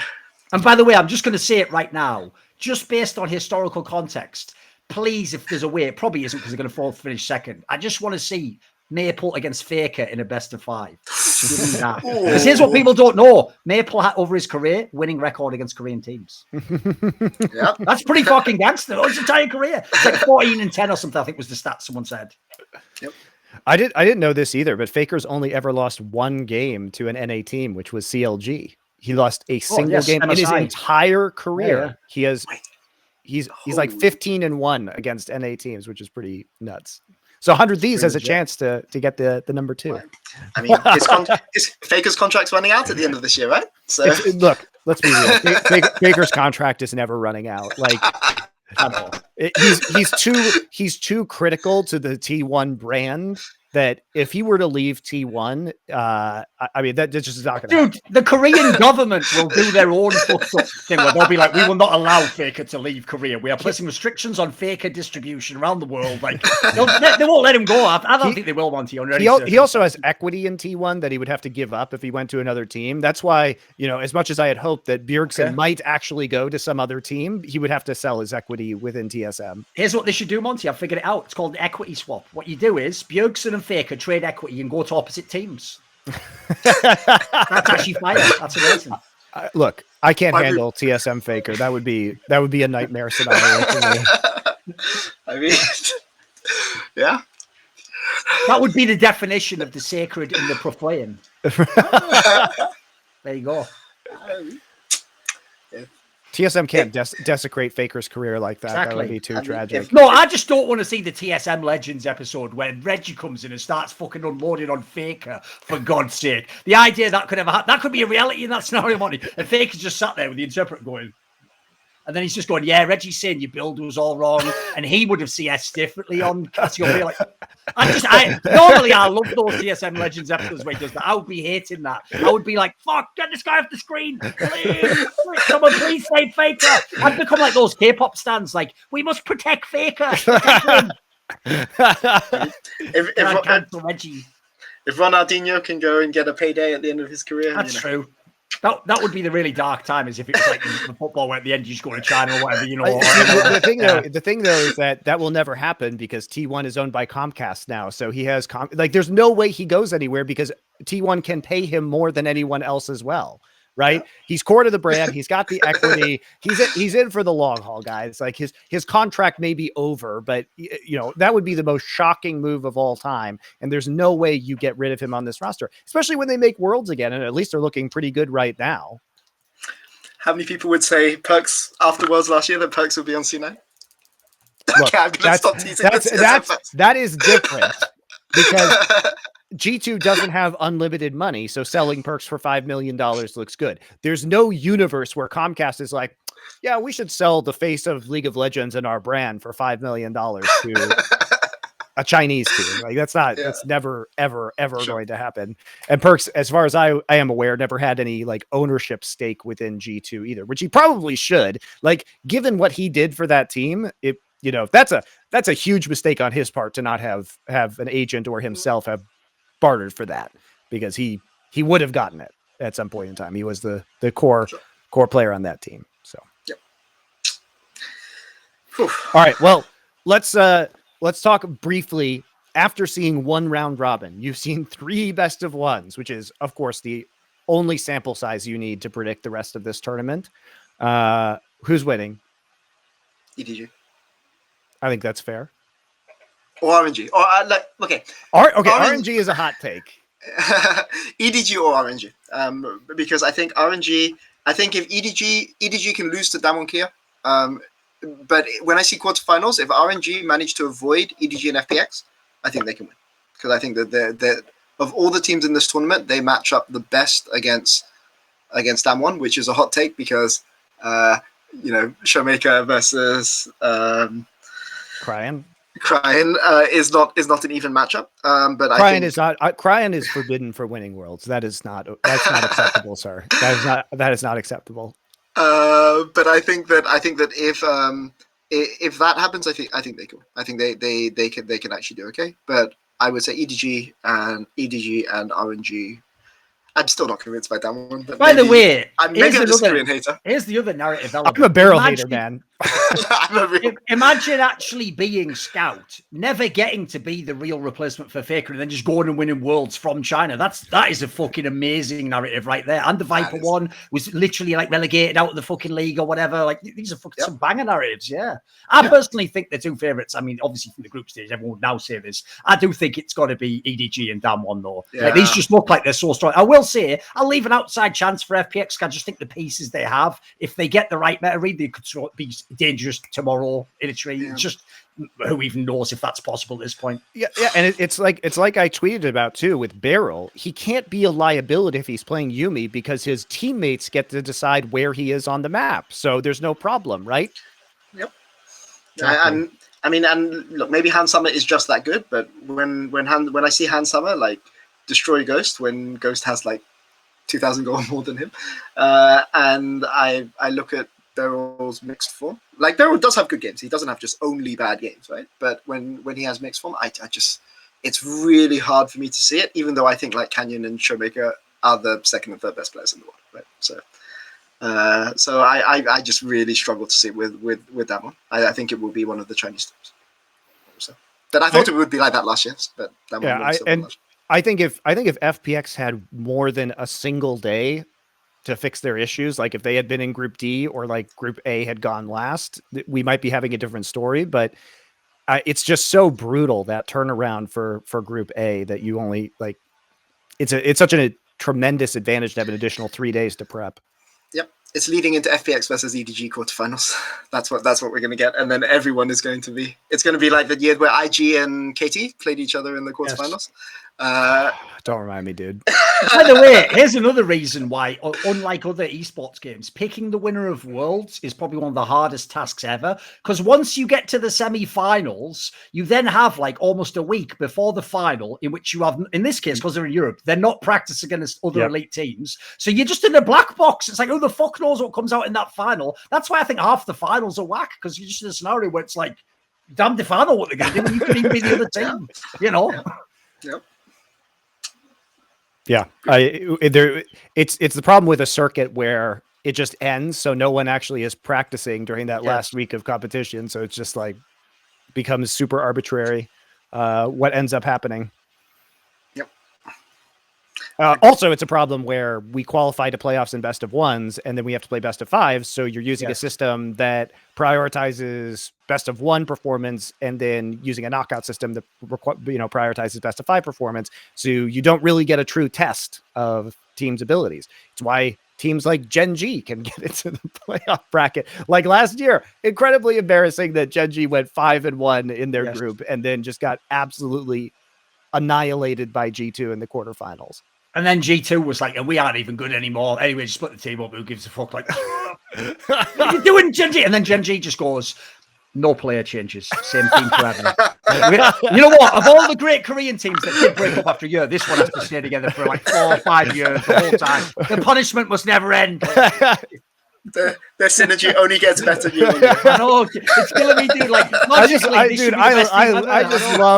just love Korean GMing these days. It's like, have we seen the ceiling of Gen.G? No. One last ride. It's like, no, nobody wants this. And then it's like, Han was like, we have Chovy. Should we sign some good players? No. Hey, DAMWON, should you have like some subs maybe for your bot lane? Nope. Can't possibly sign those. Can't possibly create competition within our own team. Like, what are they on over there? Like, what the fuck is this GMing? It is almost like they do take the Reddit jokes and take them for real. Like, obviously, you would say historically, like, dude, if you just take like Chovy and Deft, you could put any 3 players in there. It's like this motherfucker's taking notes. Like, all right, okay. It's like, no, I didn't mean literally. They have to actually be competent players. That's hyperbole, dude. Like, even they need. And by the way, if everyone feels sad about Chovy, at least Chovy plays mid lane, a massively impactful role. Mate, what did Deft ever do to anyone? Is this motherfucker just never allowed to win worlds ever? It doesn't matter what his level of form is. It doesn't matter what his bot lane's like. He's just permanently trapped at every world. It's a fucking nightmare simulator. Like, please, can I just have a chance? No, never. You can never have a chance. I don't get it. What's he ever done to anyone? This guy's just fucking happy-go-lucky fucking ADC trying to make it in this crazy world. I just love how they're like, we have Deft and Chovy. Should we sign Keen? No, Morgan is the man. What the fuck is that? I don't know. But the funny thing about it, though, on the DAMWON side is when Ghost was out for I think he was sick or had personal reasons, they put they brought in a new jungler. No. I remember Canyon went to play mid and Showmaker played AD. Yes, that was their solution to the problem, though. Well, their solution to the problem was Showmaker becomes AD, Canyon becomes mid lane, instead of sign sub bot laners. Anything, yeah. Meanwhile, T1's like, I can't hold all of these AD carries on my fucking team. Like, why do they need Gumayushi and Teddy on the same roster? Just fuck. I mean, there's just clearly no talent on the Korean solo queue. There's no AD carry in Korea that can be signed. There you go. I'm just in awe of the Korean GMing skills. Please, why is it like this? But there we go. All right. Well, I think that'll do it for this show. We're gonna take a break. Thank you for coming on, Peter Dunn. We will do viewer questions and then be finished with our show. So thank you very much for coming on. It was very insightful. EDG will win Worlds. I tend to agree with that at this stage. We'll see if I agree with it after the second, group of round robins here. Yep. Well, thank you for having me. Of course. Yep. See ya. All right. It's time for viewer questions for those esteemed 25 Grogcoin holders. Join our Discord. Type ! Discord in the chat. You should join it. There's lots of good conversation that you can enjoy during the Worlds / the major coming up, or TI right now, I guess. Many options. And you can see the Grogcoin Lounge in there. Check the pin post about how to access Grog if you would like to ask questions. That's it. Let's start. Of course, Butt Pounder 420 asks, what's the most outrageous tag you've seen somebody use? It means like gamer name, right? Yes. Okay. So for me, it's very close to your name, Mr. Butt Pounder, which is the classic. If you guys remember the early days of GSL and StarCraft 2, they used to do viewer questions from the GOM TV forums. And there was probably the funniest single name that has come out in esports, because they would always read Tasteless and Artosis. Well, Artosis in this case would always read out the name of the user. And the name of the user was very famously Poop Feast 420, which is just, it's such a mental image, Poop Feast 420, that I always appreciated it. And he would always ask these very good questions, like in-depth questions over and over again. If you guys want to check it out, there were a bunch of really funny ones, but I think there's like a YouTube video with like hundreds of thousands of views that's called like Gulm Trolls Artosis. And it's like all the usernames, including great ones like Artosis Mermaid, Mr. Fister 69. Really, it was a competition to see like who could get the most outrageous names. So really funny shit from back in the day. So that was my favorite one, Poop Feast 420, just a classic. I've got two angles on this. Classic. So one is a modded angle. It's actually something I saw LS say on stream recently. I thought exactly the same thing, which is the name Nagori, and I'm going to add another one, the team in Dota, Nigma.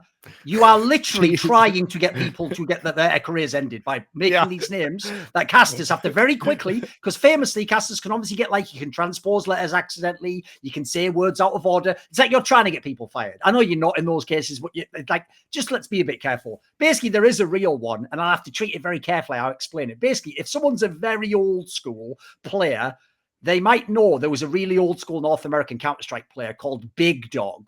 But what they wouldn't know is he was from Texas. And by the way, he was a good old boy. And he even told me I actually had to change my name to Big Dog, because my name before was Big, insert something with a gun. And even though there was no riot back then to tell them, even tournaments were like, you definitely can't be called that. So you had to go, all right, Big Dog then, I guess, because I'm just Big Dog now. And anyone who's going, but what is the word? Like, you're not going to get me that easily. Like, listen, you have to understand. I've been through the fucking gauntlet. So, yeah, essentially, I actually think the most egregious ones is just the ones where you could easily fuck it up as a caster and say something outrageous. I'm trying to think. I haven't really thought there was any that were that bad typically. I will say there have been some really outrageous, like, things that were related to the one. Like, I'll give you an example. In CSGO, so we're not even talking like 20 years ago, like the other example, Monty. In CSGO, during the era when we had majors, world championships being watched by 1 million or more people, players, the most famous one ever was Zeus, one of the most legendary in-game leaders ever. On his, because you can name your weapons, like on the bottom, dude, he had just something that I'm not even joking. I remember was just straight up, like, again, it would be considered like technically the description of a hate crime now, like, and I was just on the knife, like in the games, and I used to be saying to production, why are we showing this? Like, look, even if it's called that, like, don't just disable that option, like, don't have it on. So there've been some people, again, you'll notice they're all different cultural backgrounds here, where they weren't aligned with what people would want on a broadcast. We'll leave it at that. Yeah. Some really Easter eggs there for the fans. Yeah. I recall what you're talking about. What is the single worst play from any Worlds that sticks in your head? Not Worlds, but there's a clip that like went viral of me and Papa Smithy and like Goa and people like on a couch when we boycotted MSI over the shitty caster rates, and it was like LWX like inting into the dragon. Oh, it was Whoosh. It was Whoosh. Yeah, it was Whoosh. Yes. It was Whoosh from RNG. That clip was really funny. I appreciated that one a lot. There was also the classic Smithy one that you did as well, where you fucked up the Sejuani ult. Yeah. That was another classic banter, right? The problem is, at Worlds itself, I can't really think of egregious ones. Like, obviously, like Blabber at MSI this year had some banter ones. I actually can't think, as much as I remember people playing badly, luckily, I will say this, there haven't really been many instances that were like, you lost the entire tournament off that. Like, there haven't actually been that many that happened from what I remember. Some of Dade's like Gragas plays from like 2013 were also pretty heinous. But yeah. I thought the worst play ever was the question, like, what is the worst play you've ever seen? Yeah, single worst Probably play. Bjergsen just saying lock in Zillion for me. That's up there. I really Because enjoy what I've that. always I don't loved know. about that one as well, what I think is extra amazing is, I just love how like narrative actually comes from imagination and merges with reality, like some sort of Lovecraftian theme. It's like the joke is the entire premise of the champion is the ability to rewind time and get a second chance. And Bjergsen, obviously, he wishes he could do that right now with exactly that champion pick. But unfortunately, Bjergsen, there's something Riot Games had to learn. That ability only works in the game, not outside the game. Believe it or not, Riot Games and Riot Games related games have no effect on the outside world, only inside the server. All right, let's go to a more abstract question. I like this one. Would you rather have a druid, warlock, Egyptian priest, Greek oracle, Eastern monk, or guru to lead you through the apocalypse? I assume they all have magical What was the list power. again? They're all separate. So it was like you could have Druid, a druid, warlock, warlock, Egyptian priest, okay, Greek oracle, Greek oracle, Eastern monk. I assume that means Buddhist monk. Or like guru. Yeah. Look, assuming they have magic powers, I think the obvious answers are druid or warlock, because in the apocalypse, probably a lot of people die. So having death magic would probably be pretty useful in that scenario. And druids have all the power of the fucking trees. And exactly. And in the apocalypse, you have to assume there's a societal collapse. So having nature powers is pretty good. I'd take druid. Yes. I'd take druid because in the post societal collapse, I would definitely want somebody with nature magic in that scenario. I would take the what did they just say, Eastern monk or something? Yeah. That was like most nondescript. I would take Eastern monk because here's the thing, Monty. What they could do is after decades of training, if I actually went into the shower and I was all wet, I could use I could make steam come out my body and the towel would be dry. So that'd be an incredibly useful ability to have, I believe, in this scenario. What is that guy going to do? He's just going to sit there and go, all is one. So does it matter? He teaches. Look. He teaches you about mindfulness and the cycle of rebirth, right? So that you don't feel bad about being in the apocalypse. Yeah, so then I go, right, the Negan guy has just ripped me up my ass. But you know what? In the end, what is my life in the entire... Like, what is the mortal plane? I know, exactly. Aren't we just all caught in the cycle of samsara? Exactly, yes. Druid is an underrated one, though, for sure. Are you guys open for consulting work or temporary roles on orgs? Branding, team building, mental coaching. We've both Monty's already done it a bunch. Yeah. You've done it too. You did it with Guild for I did a little bit. Here's the thing. One thing I will actually, I think, expand out because it's just an underrated element I never even thought of doing myself. If people ever saw it, it's a bit obscure. But in CSGO, when Henry G was briefly the general manager and he brought all these players on, if you go and read the announcements, I basically wrote those for Henry. And what I realized in doing so is like, I actually should just do copywriting on the side, dude. Like I could write the press releases way better when you sign a massive player because they tend to pick people who have a skill at copyright, but don't know that much about the game. And so they don't ever capture like the essence of the player or like some like sort of great descriptive aspects. So I actually think that's one area I'm going to try and sort of farm out to some of the owners that are like friends of mine. Basically, like, next time you got a big signing where you're putting down millions, just let me have a look at it, mate. I'll tweak it for you and we'll make it way cooler. You also have done like consulting work and short-term work for Cloud9 on interviews and content and stuff like that. So yeah, we've done. In terms of branding, I've had a few requests because I work in branding as well from teams. I haven't done any of them yet, but teams have contacted me and either asked for like opinions or to hire me to work on branding projects. Any pro players, current or retired, with some insane pre-game routine? And as an addendum, are there any straight up functional drug addicts in the esports world? So I think the most common, so I don't know about any insane pregame routines myself. I haven't heard of any like ones that I thought were super weird. In terms of drugs, like a lot of people will point to Adderall or other ADHD medication. I think in certain games, especially 1v1 games or games that require low amounts of communication, like Call of Duty, it's a much bigger issue. I think that Adderall, when it comes to team-based games, it zones you out, like zones you in so completely that it becomes hard to communicate with your teammates or like receive outside inputs. So I'm not really that familiar with Adderall. It's been very uncommon in League and CS, as far as I know. Yeah. Like in games that have a high amount of teamwork and communication, I would say it's not super common. Yes. It's definitely not like an epidemic or anything. I think in COD it's bad from what I understand from talking to people. And I think in like RTS games, it has been an issue in the past as well, like the 1v1 games. But I don't really know. I mean, honestly, guys, most gamers are just fucking nerds. So they're not really into like the hardcore drug scene. Alcoholism, I would say, is a more common one. But yeah.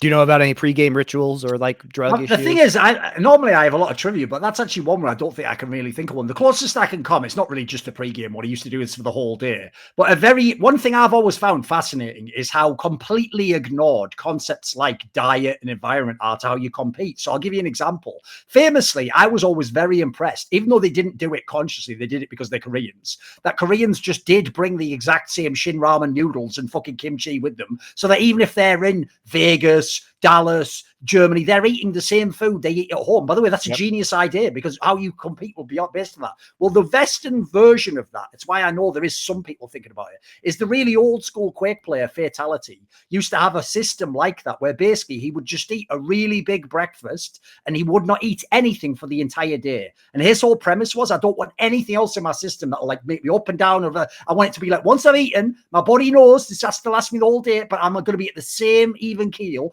And by the way, he was one of the most consistent players ever. So I just think that's another area that's sort of overlooked by a lot of people, because I've known too many players, dude, where they're at home, they're really good. They go to some American land, they're eating just hotel burgers all day. And then they wonder, like, I was had shit in that game. It's like, what fucking inputs are you putting in?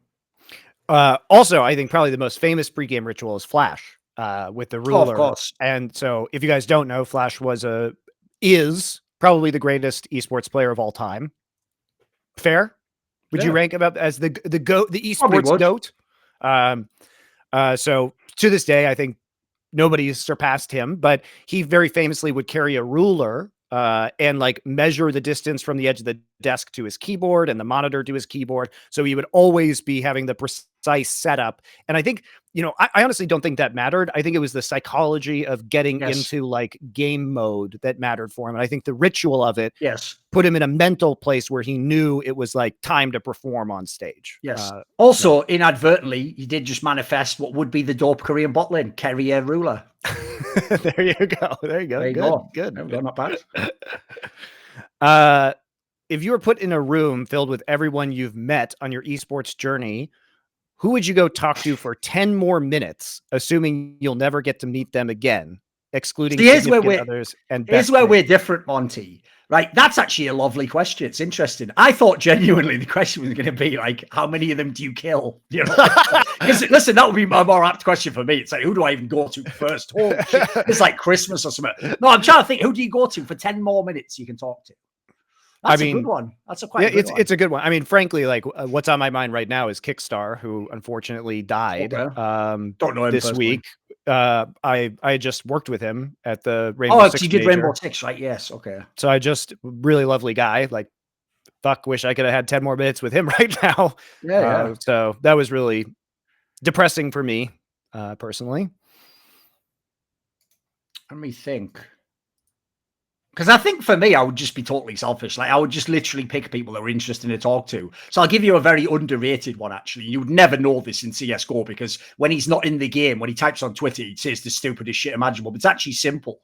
Because the thing that is amazing about Simple is, obviously, again, I don't speak Russian. So it's not like I've ever tried to like engage this guy. Those people who are the Russians tend to stay in their own little world. And if they don't like speak English tons, you only talk to them like, like briefly at an after party where you're having small talk at that point. But basically, I won't say the setting, but there was a setting in which basically I had a conversation with Simple. He actually wanted to talk to me.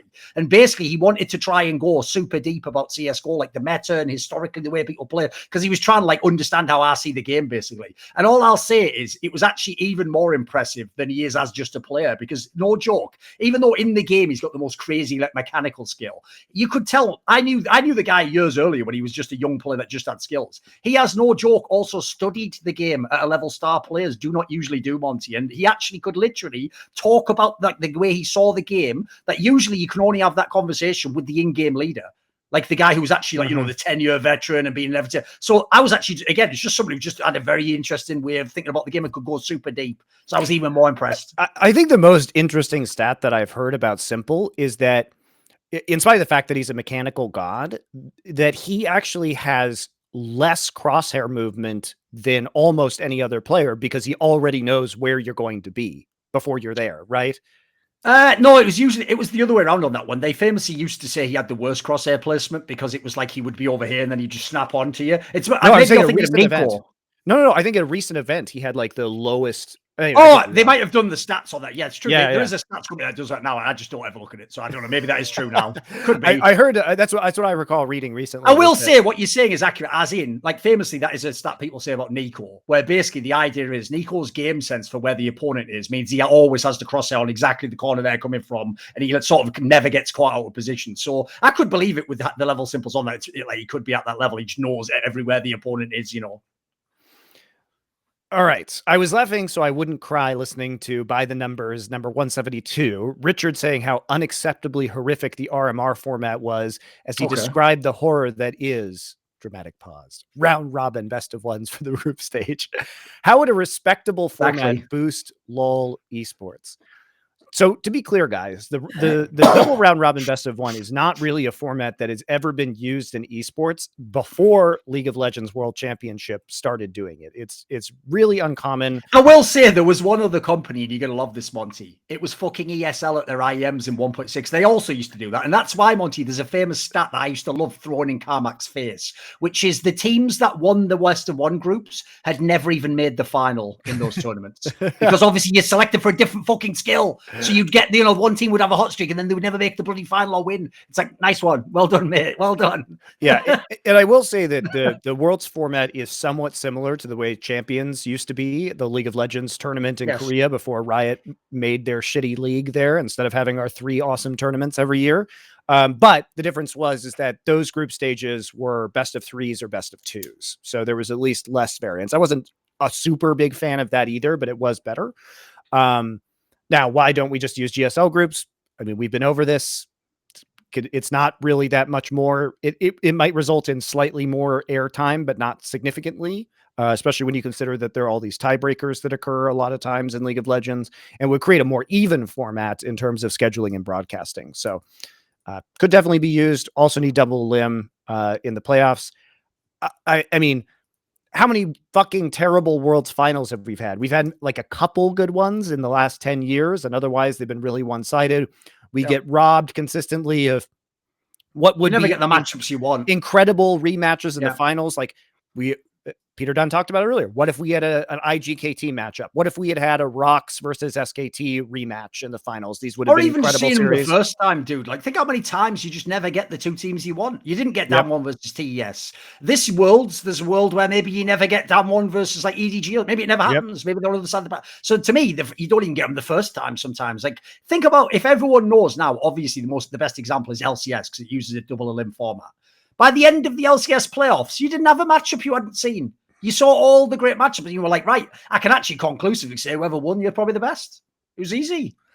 Yeah. And, I don't really have an issue with MSI being a single elimination bracket because they only have like 2 weeks to play that tournament. Now, is that a problem created artificially by Riot Games? Yes, it is. We could have a different circuit, obviously. But that bothers me less. Like, I would rather, if I had to make a choice, I would accept MSI a single elimination if Worlds got to be double. Yes. I would accept that. In the time I've been following you two and Richard Lewis, I have completed my bachelor's, master's, and started as a career as a professor of communication. Wow, impressive. With my primary interest in the field being parasocial relationships and imagined interactions. Wow, it must be very interesting right now. There you go. All of that preamble is because in the last year or two, I've noticed the term parasocial relationships come up more and more in Thorin and Richard's content, which brings him to this question. What is the weirdest experience you have had with a fan or even someone in the industry as a result of a parasocial relationship or imagined interaction? Oh, I'll give you one. And this is one I'm going to be very careful with because normally I would never in any way publicize this because it attracts more people like this. I once had one, Monty, where there was a guy I had never ever interacted with. I didn't even recognize his name, but he's just a guy who, if I went back through his Reddit history, he was just a hater on Reddit. He was a CSGO fan, and he would just on CSGO subreddit, he would just hate on me all the time. And I only knew this when I actually knew the later detail I'm about to tell you. And I went back on his Reddit account. It wasn't even one of the famous ones that I remembered by name, you know. And this guy, no joke, the reason I found out who he was is he sent me a DM through Reddit, which is also obnoxious, by the way. That's even fucking possible. I didn't sign up to have retards be able to just contact me anonymously, but they just allow that. So this guy sent me this message, right? And when I clicked on it, I've normally never clicked on those things because obviously there's no real person contacting me through Reddit DMs, but it's just one of those days where I clicked it, right? And when I read it, the message he sent was along the lines of like, the gist of it was basically like, oh, I think I'm feeling a lot better now. And I'm really sorry for sending you those messages before. And I was like, what? So I looked up and the previous message from like months earlier was one of the craziest things I've ever read on the internet, Monty. It was a message that was like, I keep having those dreams where you're talking to me and I know I have to like come and say, like, dude, it was full stalker level shit. It was, except the problem is because of the internet, I can't even like contact anyone. There's no like fucking restraining order. And the whole thing was like, I've never even talked to this person ever. So what that means is just by watching too much of my content, and I would imagine some sort of latent mental illness, this guy had essentially in his mind, he had a relationship with me. And he even somehow had like on some like Jungian level had like fucking projected me onto some part of his unconscious that he then thought was a distinct entity communicating with him, which is like, I don't know if you know this, guys. I just give video game opinions. I don't really actually need to deal with this bullshit. That is actually on a level that is so egregiously unacceptable. It's like, what the fuck even is that? I think also what's weird about people's perception of us is like, so for example, you know, in esports, you know, you and I are just hanging out on this show in our houses talking, or like I'm on a broadcast. And because of the nature of esports, it's very weird to think about how hundreds of thousands or millions of people are watching what you're doing because you're just sitting in a fucking room by yourself. Or you know, I'm sitting in Korea with like a couple hundred people in the audience. Yes. And so for me, you know, I come from a background of stage acting. So I'm used to when I'm on stage, the only people who are watching me are the ones literally there present in person, right? That was how I grew up performing. And so to move from that to all of these people that I can't see, it's really hard to get a sense of like the scope of what you're doing or saying. And I think that's true of any streamer, because at no other point in human history have we had direct access from like somebody's house to millions and millions of people like we have right now. Yes. So in our perspectives, it's just us hanging out, doing some bullshit, talking about esports, but the ramifications of that and how people perceive you and how you can get stalked is really terrifying. So, I mean, I've had people who, you know, are very insistent about meeting up with me to talk about strategy and like, you know, in what I think is a very unhealthy way, or a bit too intense, I'm guessing. Yeah. So I guess that's it. I haven't had any like super scary experiences. I mean, you get the death. Luckily, that was the only one on mine. Like, I didn't have loads. I will say this though, because I want to make one quick point here. It's a point I made in a video I made years about sexism in gaming, right? Well, there's a problem, which is a lot of women who play online do perceive any trash talk to them, if you base it on their gender, as like, this is extreme sexism and like I'm just being bullied out the game. Whereas like, actually, I would say some of that stuff, I'm sorry, like they would pick some angle on any angle. Like if they knew anything about you, they'd use that as their angle. But as a result, it means that a lot of people dismiss out of hand that any of it happens. And all I'll tell you is this. I have known some women in esports who are totally legit and would not make this up, who privately showed me some of the real messages they were sent. And it was like what I just said earlier, that crazy story where this guy was on some like fucking like some guy out of Silence of the Lambs level shit, but just like sexual and about them. And these people were like going to levels that were like, it wasn't like you're just a bitch or something. Like these guys were telling their whole fantasy of what they were going to do to them. Weird. And it was like, again, it was just unacceptable, because that's what we're saying. Like, you could almost say it's still fucked up, but you can almost go, look, if you want to be a big Hollywood movie star, you know, that comes with the territory. We're getting none of the fucking upside. We're getting all the nutters. We're not getting all the million. I'm not in a mansion right now with all armored guards and like a fucking Ferrari that can outrace them. Like, I'm some fucking guy, and I'm out on the street. Yeah, like, it's also like those people can afford to have full-time security to protect them from the nutters, and we can't, so we're just kind of screwed. Exactly. I just have to look if a guy's looking at me really weird when he's coming and going, is that the guy from Reddit? Fuck. Yeah, especially because security at esports events is so fucking bad, which is something I've been hammering on about for a long time. But oftentimes at esports events, like they'll put casters in a situation where like your backs are immediately to the crowd. Oh, Like, it's I don't mental, know if innit? somebody's going to just stab me. Like, there's no security behind me. I can't see what's behind me. It's scary. I'll tell It's you the just, craziest one ever, dude. And look, I don't work with them, so I don't give a fuck. At ESL New York, the first one they did in CSGO in 2016, we had exactly that. We're in the Barclays Center, but we're in like one of the areas where the fans come out. So we're like facing towards all the fans. And a guy, as we're doing the literal broadcast, as a joke, runs behind all the talent, right? And literally, me and Yanko just feel someone right behind us touching us while we're live on camera. So we have two choices. We can either, by the way, turn around and essentially assault a fan on camera, Yep. or we have to literally, if we are about to be stabbed to death, just maintain like looking at the camera and then just professional till the end. Like I remember just saying to Yanko, like, "This is unacceptable. Mate. This can't happen. What is this?" There was that guy who like got on stage with Faker in Brazil, like somehow managed to dodge that. Also, I mean, I've been told by the LCS casters or like I forget if it was an international event or not. So it may have been not just the LCS casters, but by the Riot casters that a fan literally got into their green room while they were changing at one point in time, which is just what the fuck. So like esports companies do a really bad job in my experience of having security. Listen, probably like shouldn't say that because that might encourage people. No, but I like Kobe as much as the rest of you, but that's actually a step too far. He has to invite you in before that's allowed. You know. Yeah, it's been bad, guys. It's been bad. So it's one thing that I have talked to a lot of different tournament organizers about is like safety in those situations because it hasn't been the best. I'm sure you are familiar with schadenfreude. We are. What moment from your esports career gives you the most pleasure from seeing someone else's pain? The problem is, Monty, the list's too long for us on that one. Like, obviously, all the TSM shit. I loved it when they got drawn into that group. That's one of my favorites of all time. I loved it when they went 0-6 last year after they sort of cheated by getting double lift back and then bullshit in the playoffs. I loved that as well. Let me think. Oh, it's a fucking list to go down. Oh, there's too many on the list. Yeah, there's so many. It's part of the real joys of esports, you know. You love the D-Man one, man. The D-Man one is fucking rich. It is as well. Because obviously what people don't know is there's an extra element you league fans won't know, which is when he left Riot because he didn't want to move to Berlin, by the way, for a totally legit reason.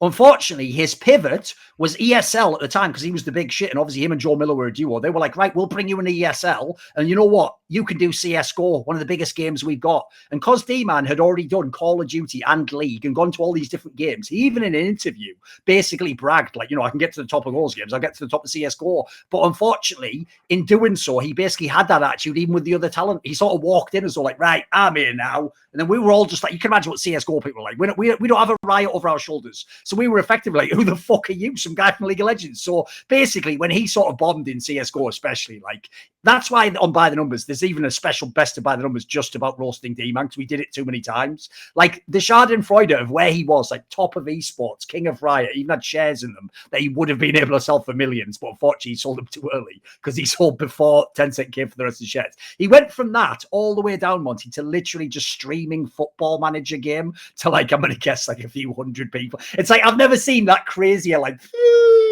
all that. So yeah, if he annoyed you, that was some good schadenfreude. I've had a lot of good shit over Carmack as well. Like I gave a rant about this By the Numbers, so I'll do a brief version.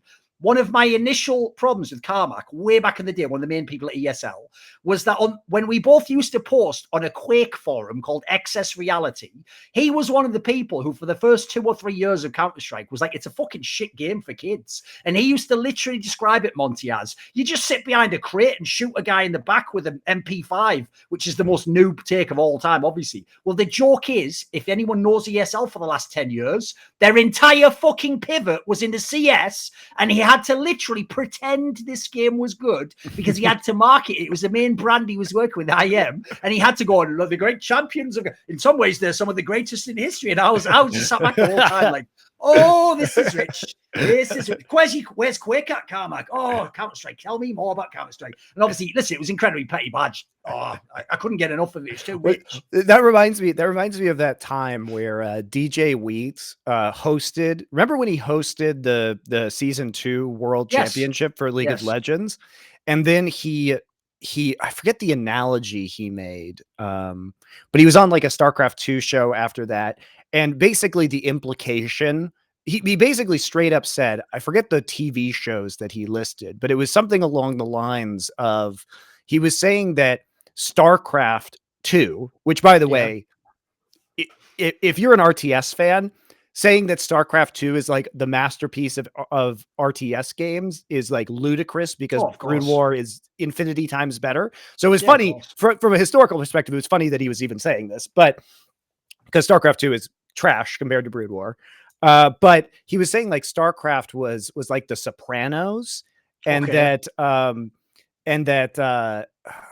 I'm guessing League was like The Big Bang Theory or something. Yeah, it was something. It was like, or it was like a shitty reality TV show. Oh, okay. It was like, you know, MTV Real World or something. Yeah. It was something like that. He was making this comparison of like, yes, like StarCraft is like, you know, the thinking fans game where it's for, you know, the discerning esports fan, and then League of Legends is just for those plebs. And this was right after he was hired to host, and did host, the League of Legends World Championship. And I was just like, well, if you think that, why are you taking this job, man? If you just don't even like the game, are you punishing yourself? All right. Like, you know what? I've got a good one because it's topical and it slightly relates to League of Legends, and it's about people I'm not supposed to talk about. So they're my favorite ones. So if people know Frankie Ward, she obviously worked on the LEC briefly. She's now doing TI. She does all the CSGO events, right? She literally last year did an event called Gamers Without Borders. And what a lot of people don't know about this is a detail I'll reveal in a second. So she did that event, Monty. It was a charity event. It's just where they bring in a bunch of like gamers through.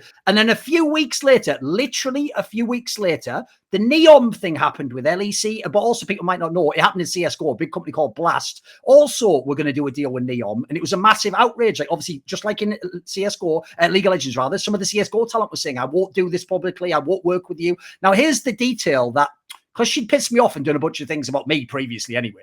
This schadenfreude is unbelievable. You'll almost never get this lucky in life, guys, where you just it's like the Holy War. It was the TSM Holy War. Oh, it was almost on that level. I went back like this year, actually, and I just noticed, I was just looking on Wikipedia, and when I saw that event, Gamers Without Borders, I just scanned across the Wikipedia and I saw this thing.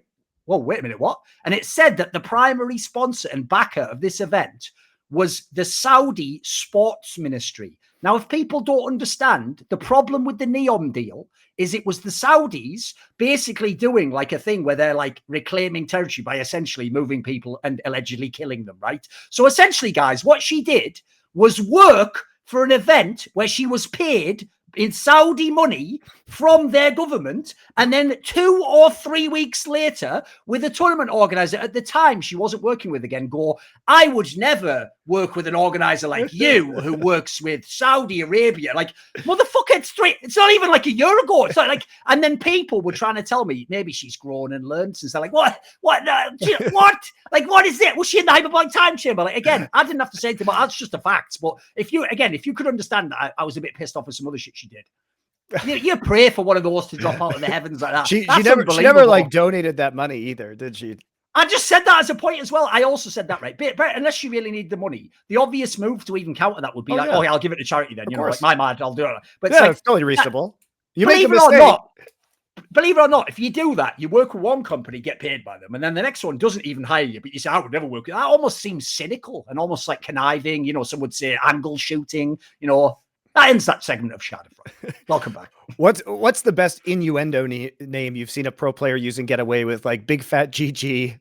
Yeah. That's not bad. That's not bad. I mean, I the one people forget is this. That is the gangster of that guy. His name used to be Big Fat GG, and they were like, you can't have that name. So he changed it to Big Fat LP, which is the same thing. He actually just like snuck it through because it also meant like the same thing in like a different acronym or something, didn't it? Like, I think he actually tricked Riot, no joke, essentially to go in, Big Fat Cock. Yeah, that is really unacceptable.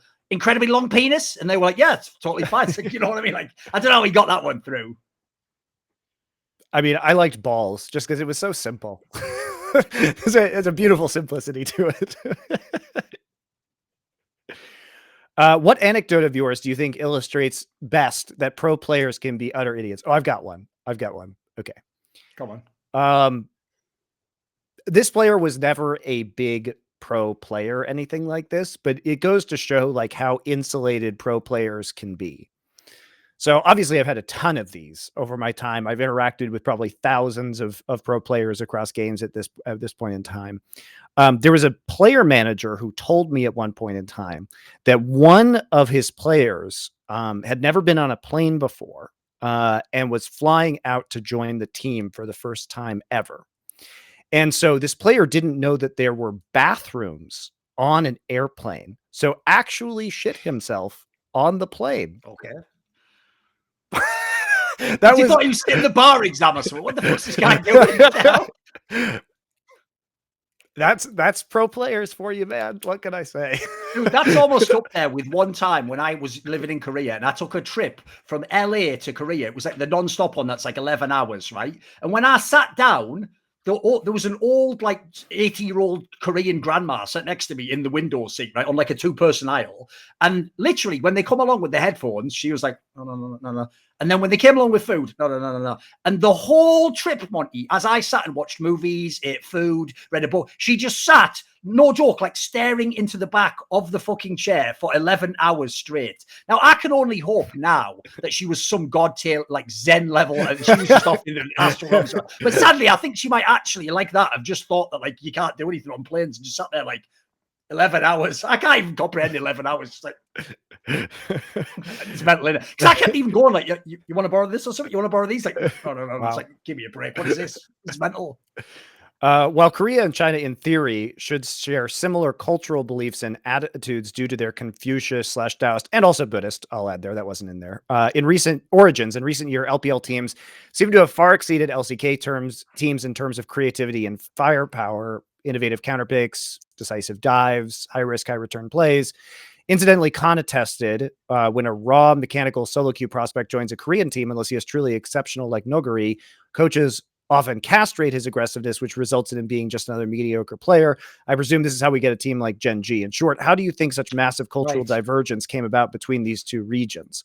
I mean, I just think that Korea had success for many years playing a really methodical strangle style when I was casting there that was about taking information and playing a game of perfect information, which was possible based on the way that League of Legends existed in terms of vision at the time. When Riot took away a team's ability to blanket the map with vision, you had to play a more aggressive style that took a certain amount of risk involved. The coaches that were successful within the Korean teams continued to get jobs, despite the fact that the game was entirely different. And so that cycle is kind of perpetuated to this point in time, and is still happening. Like, I think one of the problems in terms of like why China at one point was actually like, probably were overrated. Like, everyone thought they were amazing. They wouldn't do anything worlds. And now, if anything, they were maybe underrated. Is they also did seem to be a divide, which is in Korea. It's only really the last few years they've gotten close to big money. And we're talking big money for your Faker or someone. Even then, like, I'm sure the worst player on the team gets just an okay, like a decent salary. So in China, first of all, because they were paying mega bucks from like season 4 or 5 onwards, they did also, unfortunately, massively cater to superstar players in a way I've never heard any region that was like this. Like, essentially, some of those god tier Koreans that went, they essentially just did whatever they wanted in those teams, and they could just break the system. Like, they didn't seem to have the same top-down hierarchy imposed. And I think also a factor that's misunderstood is just like the NA versus EU thing has that thing looming over NA of the streamer world. That's way more in China than Korea. Like, in Korea, it's still not that big a deal unless your team's like partnered with Twitch or something. Otherwise, in China, those stories are real. Like, there are people who just go, I'm just going to quit being a pro because I make $2 million as like a fucking streamer or something, you know. There's also the problem that in the early days of the Chinese scene, there was the entire stream platform war. So players were actually getting paid more by the stream platforms than their teams. So their motivation, their primary motivation was actually to stream and be popular. Your hours. Yeah. And so they wouldn't listen to their coaches. So I think that China was disrupted by the economic incentives in the same way that back in the day, Counter-Strike was disrupted by the fact that these skin gambling sites were paying them more than their professional team salaries. Sure. Like, that was like a real problem in 2014, 2015. And so players, their primary allegiance became to streaming and pushing skin gambling sites rather than to playing well at professional events. Sure. So, what formats incentivizes teams to do an intentional perfect run, in your opinion? One that offers bonuses for a perfect run. The problem with that is people have tried it. Like, for example, people have done group stages where, like, you know, part of the prize money is every match you win, you get like 1,000 extra or 5,000 extra. The problem is, though, I think that this is the issue, that it's too abstract. Like when you're playing the game, you play the game. You're not really thinking like, but if I've won 4 in a row, and if I win this 5th one, I get 5. Like that's too abstract to connect, I think, to your players. I'm not really sure actually how you would do that. Like all I can think of is like a double elim bracket, because obviously you want to stay in the upper if you can. That's about as far as I can think. I can't really think what else would really give unless you, there's like, a financial incentive for like highest win rate, like bonus money. and it'd have to be it's hard. huge. I feel like it'd have to be something like as much as the first place, so you'd go ham to try and get it or something. I mean, I really like the Grand Slam format that ESL runs, which incentivizes perfect performance over a number of tournaments in terms of winning them. I think that one's super cool. You get an extra $1 million if you win, what, like 4 in a row? No, it's not in a row. It's just 4 out of 9. Or 4 in a something. year. Okay. Yeah. Or a certain period of tournaments. Yeah. What was the worst rebrand in esports? Oh, it's too many in there. Fucking so hell. many. Holy shit. I think the worst one I've seen recently was the Pittsburgh Knights. Their new logo they're a minor team, but like their old logo was fine. And their new logo is like an Art Deco drawing of a lion, of someone who's never seen a lion before. It is truly heinous. It is so fucking ugly. The EG one was pretty famous, but they honestly fixed that. Like they fixed that problem.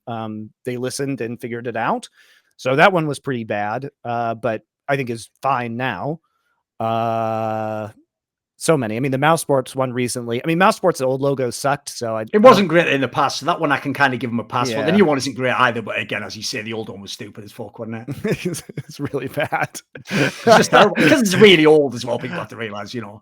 I mean, the Dignitas one was confused. I mean, Dignitas has always been kind of confusing because Dignitas is a Roman concept for the closest word in English would be like honor, but it was kind of, Dignitas was very important in ancient Rome because it was kind of the level of prestige that a male citizen had. And it was kind of like honor, conduct, all rolled into one. So it's kind of a multifaceted, very Roman Latin concept.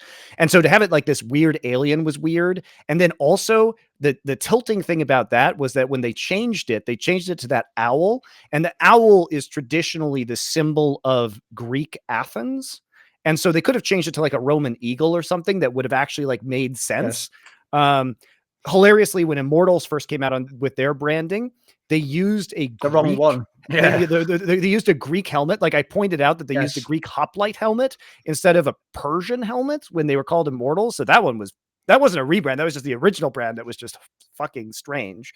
I've got a good one because it's one that you will know, but my reason why might be quite unique. So everyone loves, famously, the old team. It was called the KTF Magicians, rebranded to KT Fingerboom. We actually talked about this recently. No, but here's the angle that none of you ever bring up. Like, Fingerboom sounds funny anyway, but to me, dude, that sounds like when I first heard the American term pussy pop. And I was like, what the fuck is that? That sounds like what Fingerboom is like.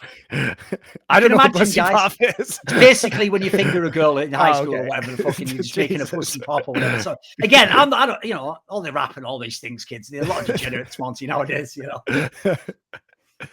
That's a pretty bad one though, KT Fingerboom. Yeah, that one was super. That's probably the worst one of all time. Let's be real. Yeah, that wins. I feel like that has to win. It did last only for a week though. It was like a week before they became roster. They realized it pretty fast. Would Fortnite be a decent esport if it was 1v1?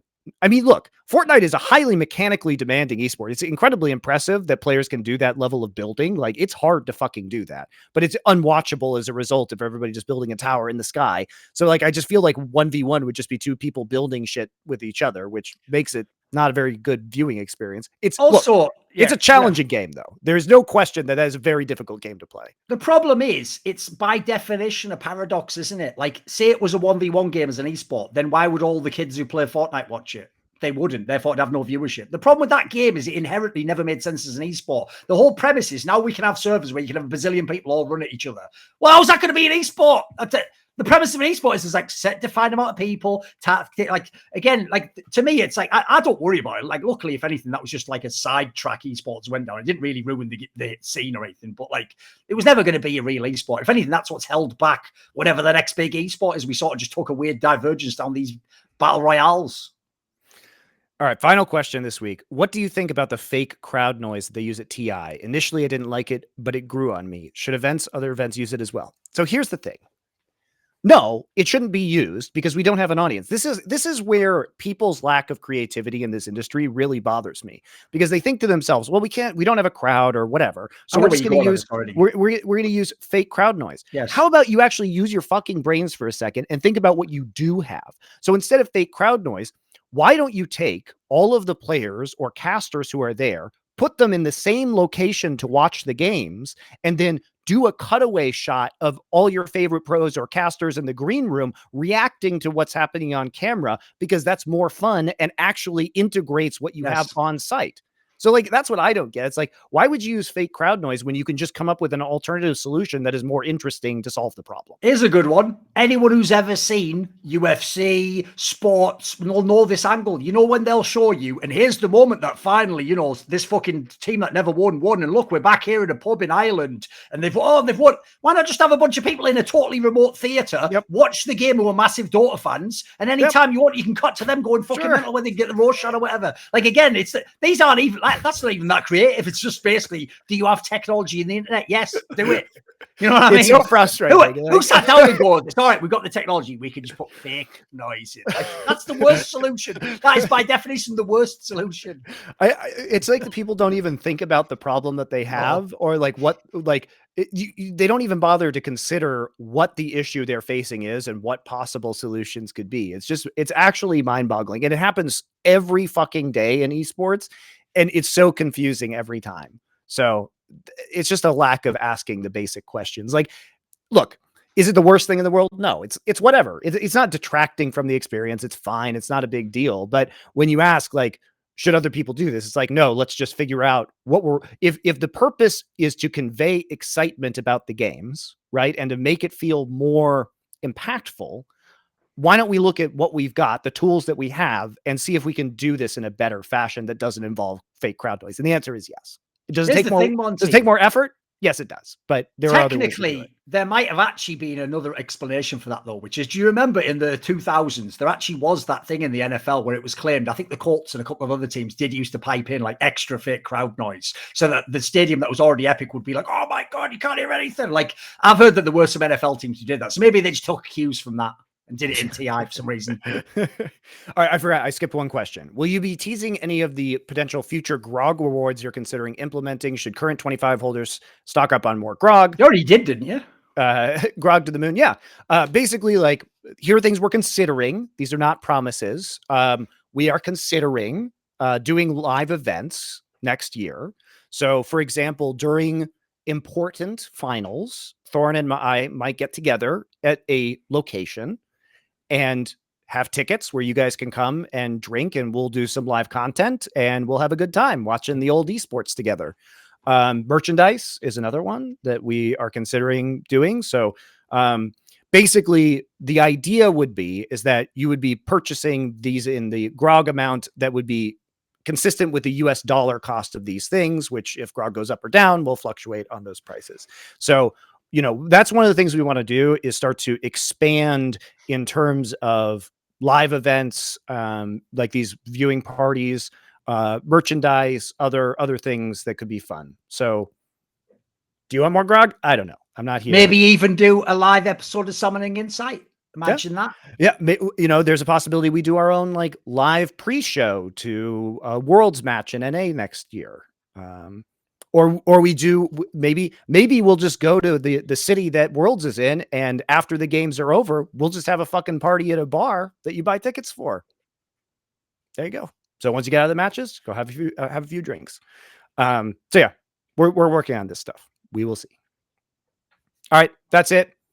We will be back on my birthday, October 19th, next week, which is the day after the group stage ends, to talk about quarterfinals. And I don't know who the guest for that is yet. We'll find out. So be back next Tuesday for another episode. Till then.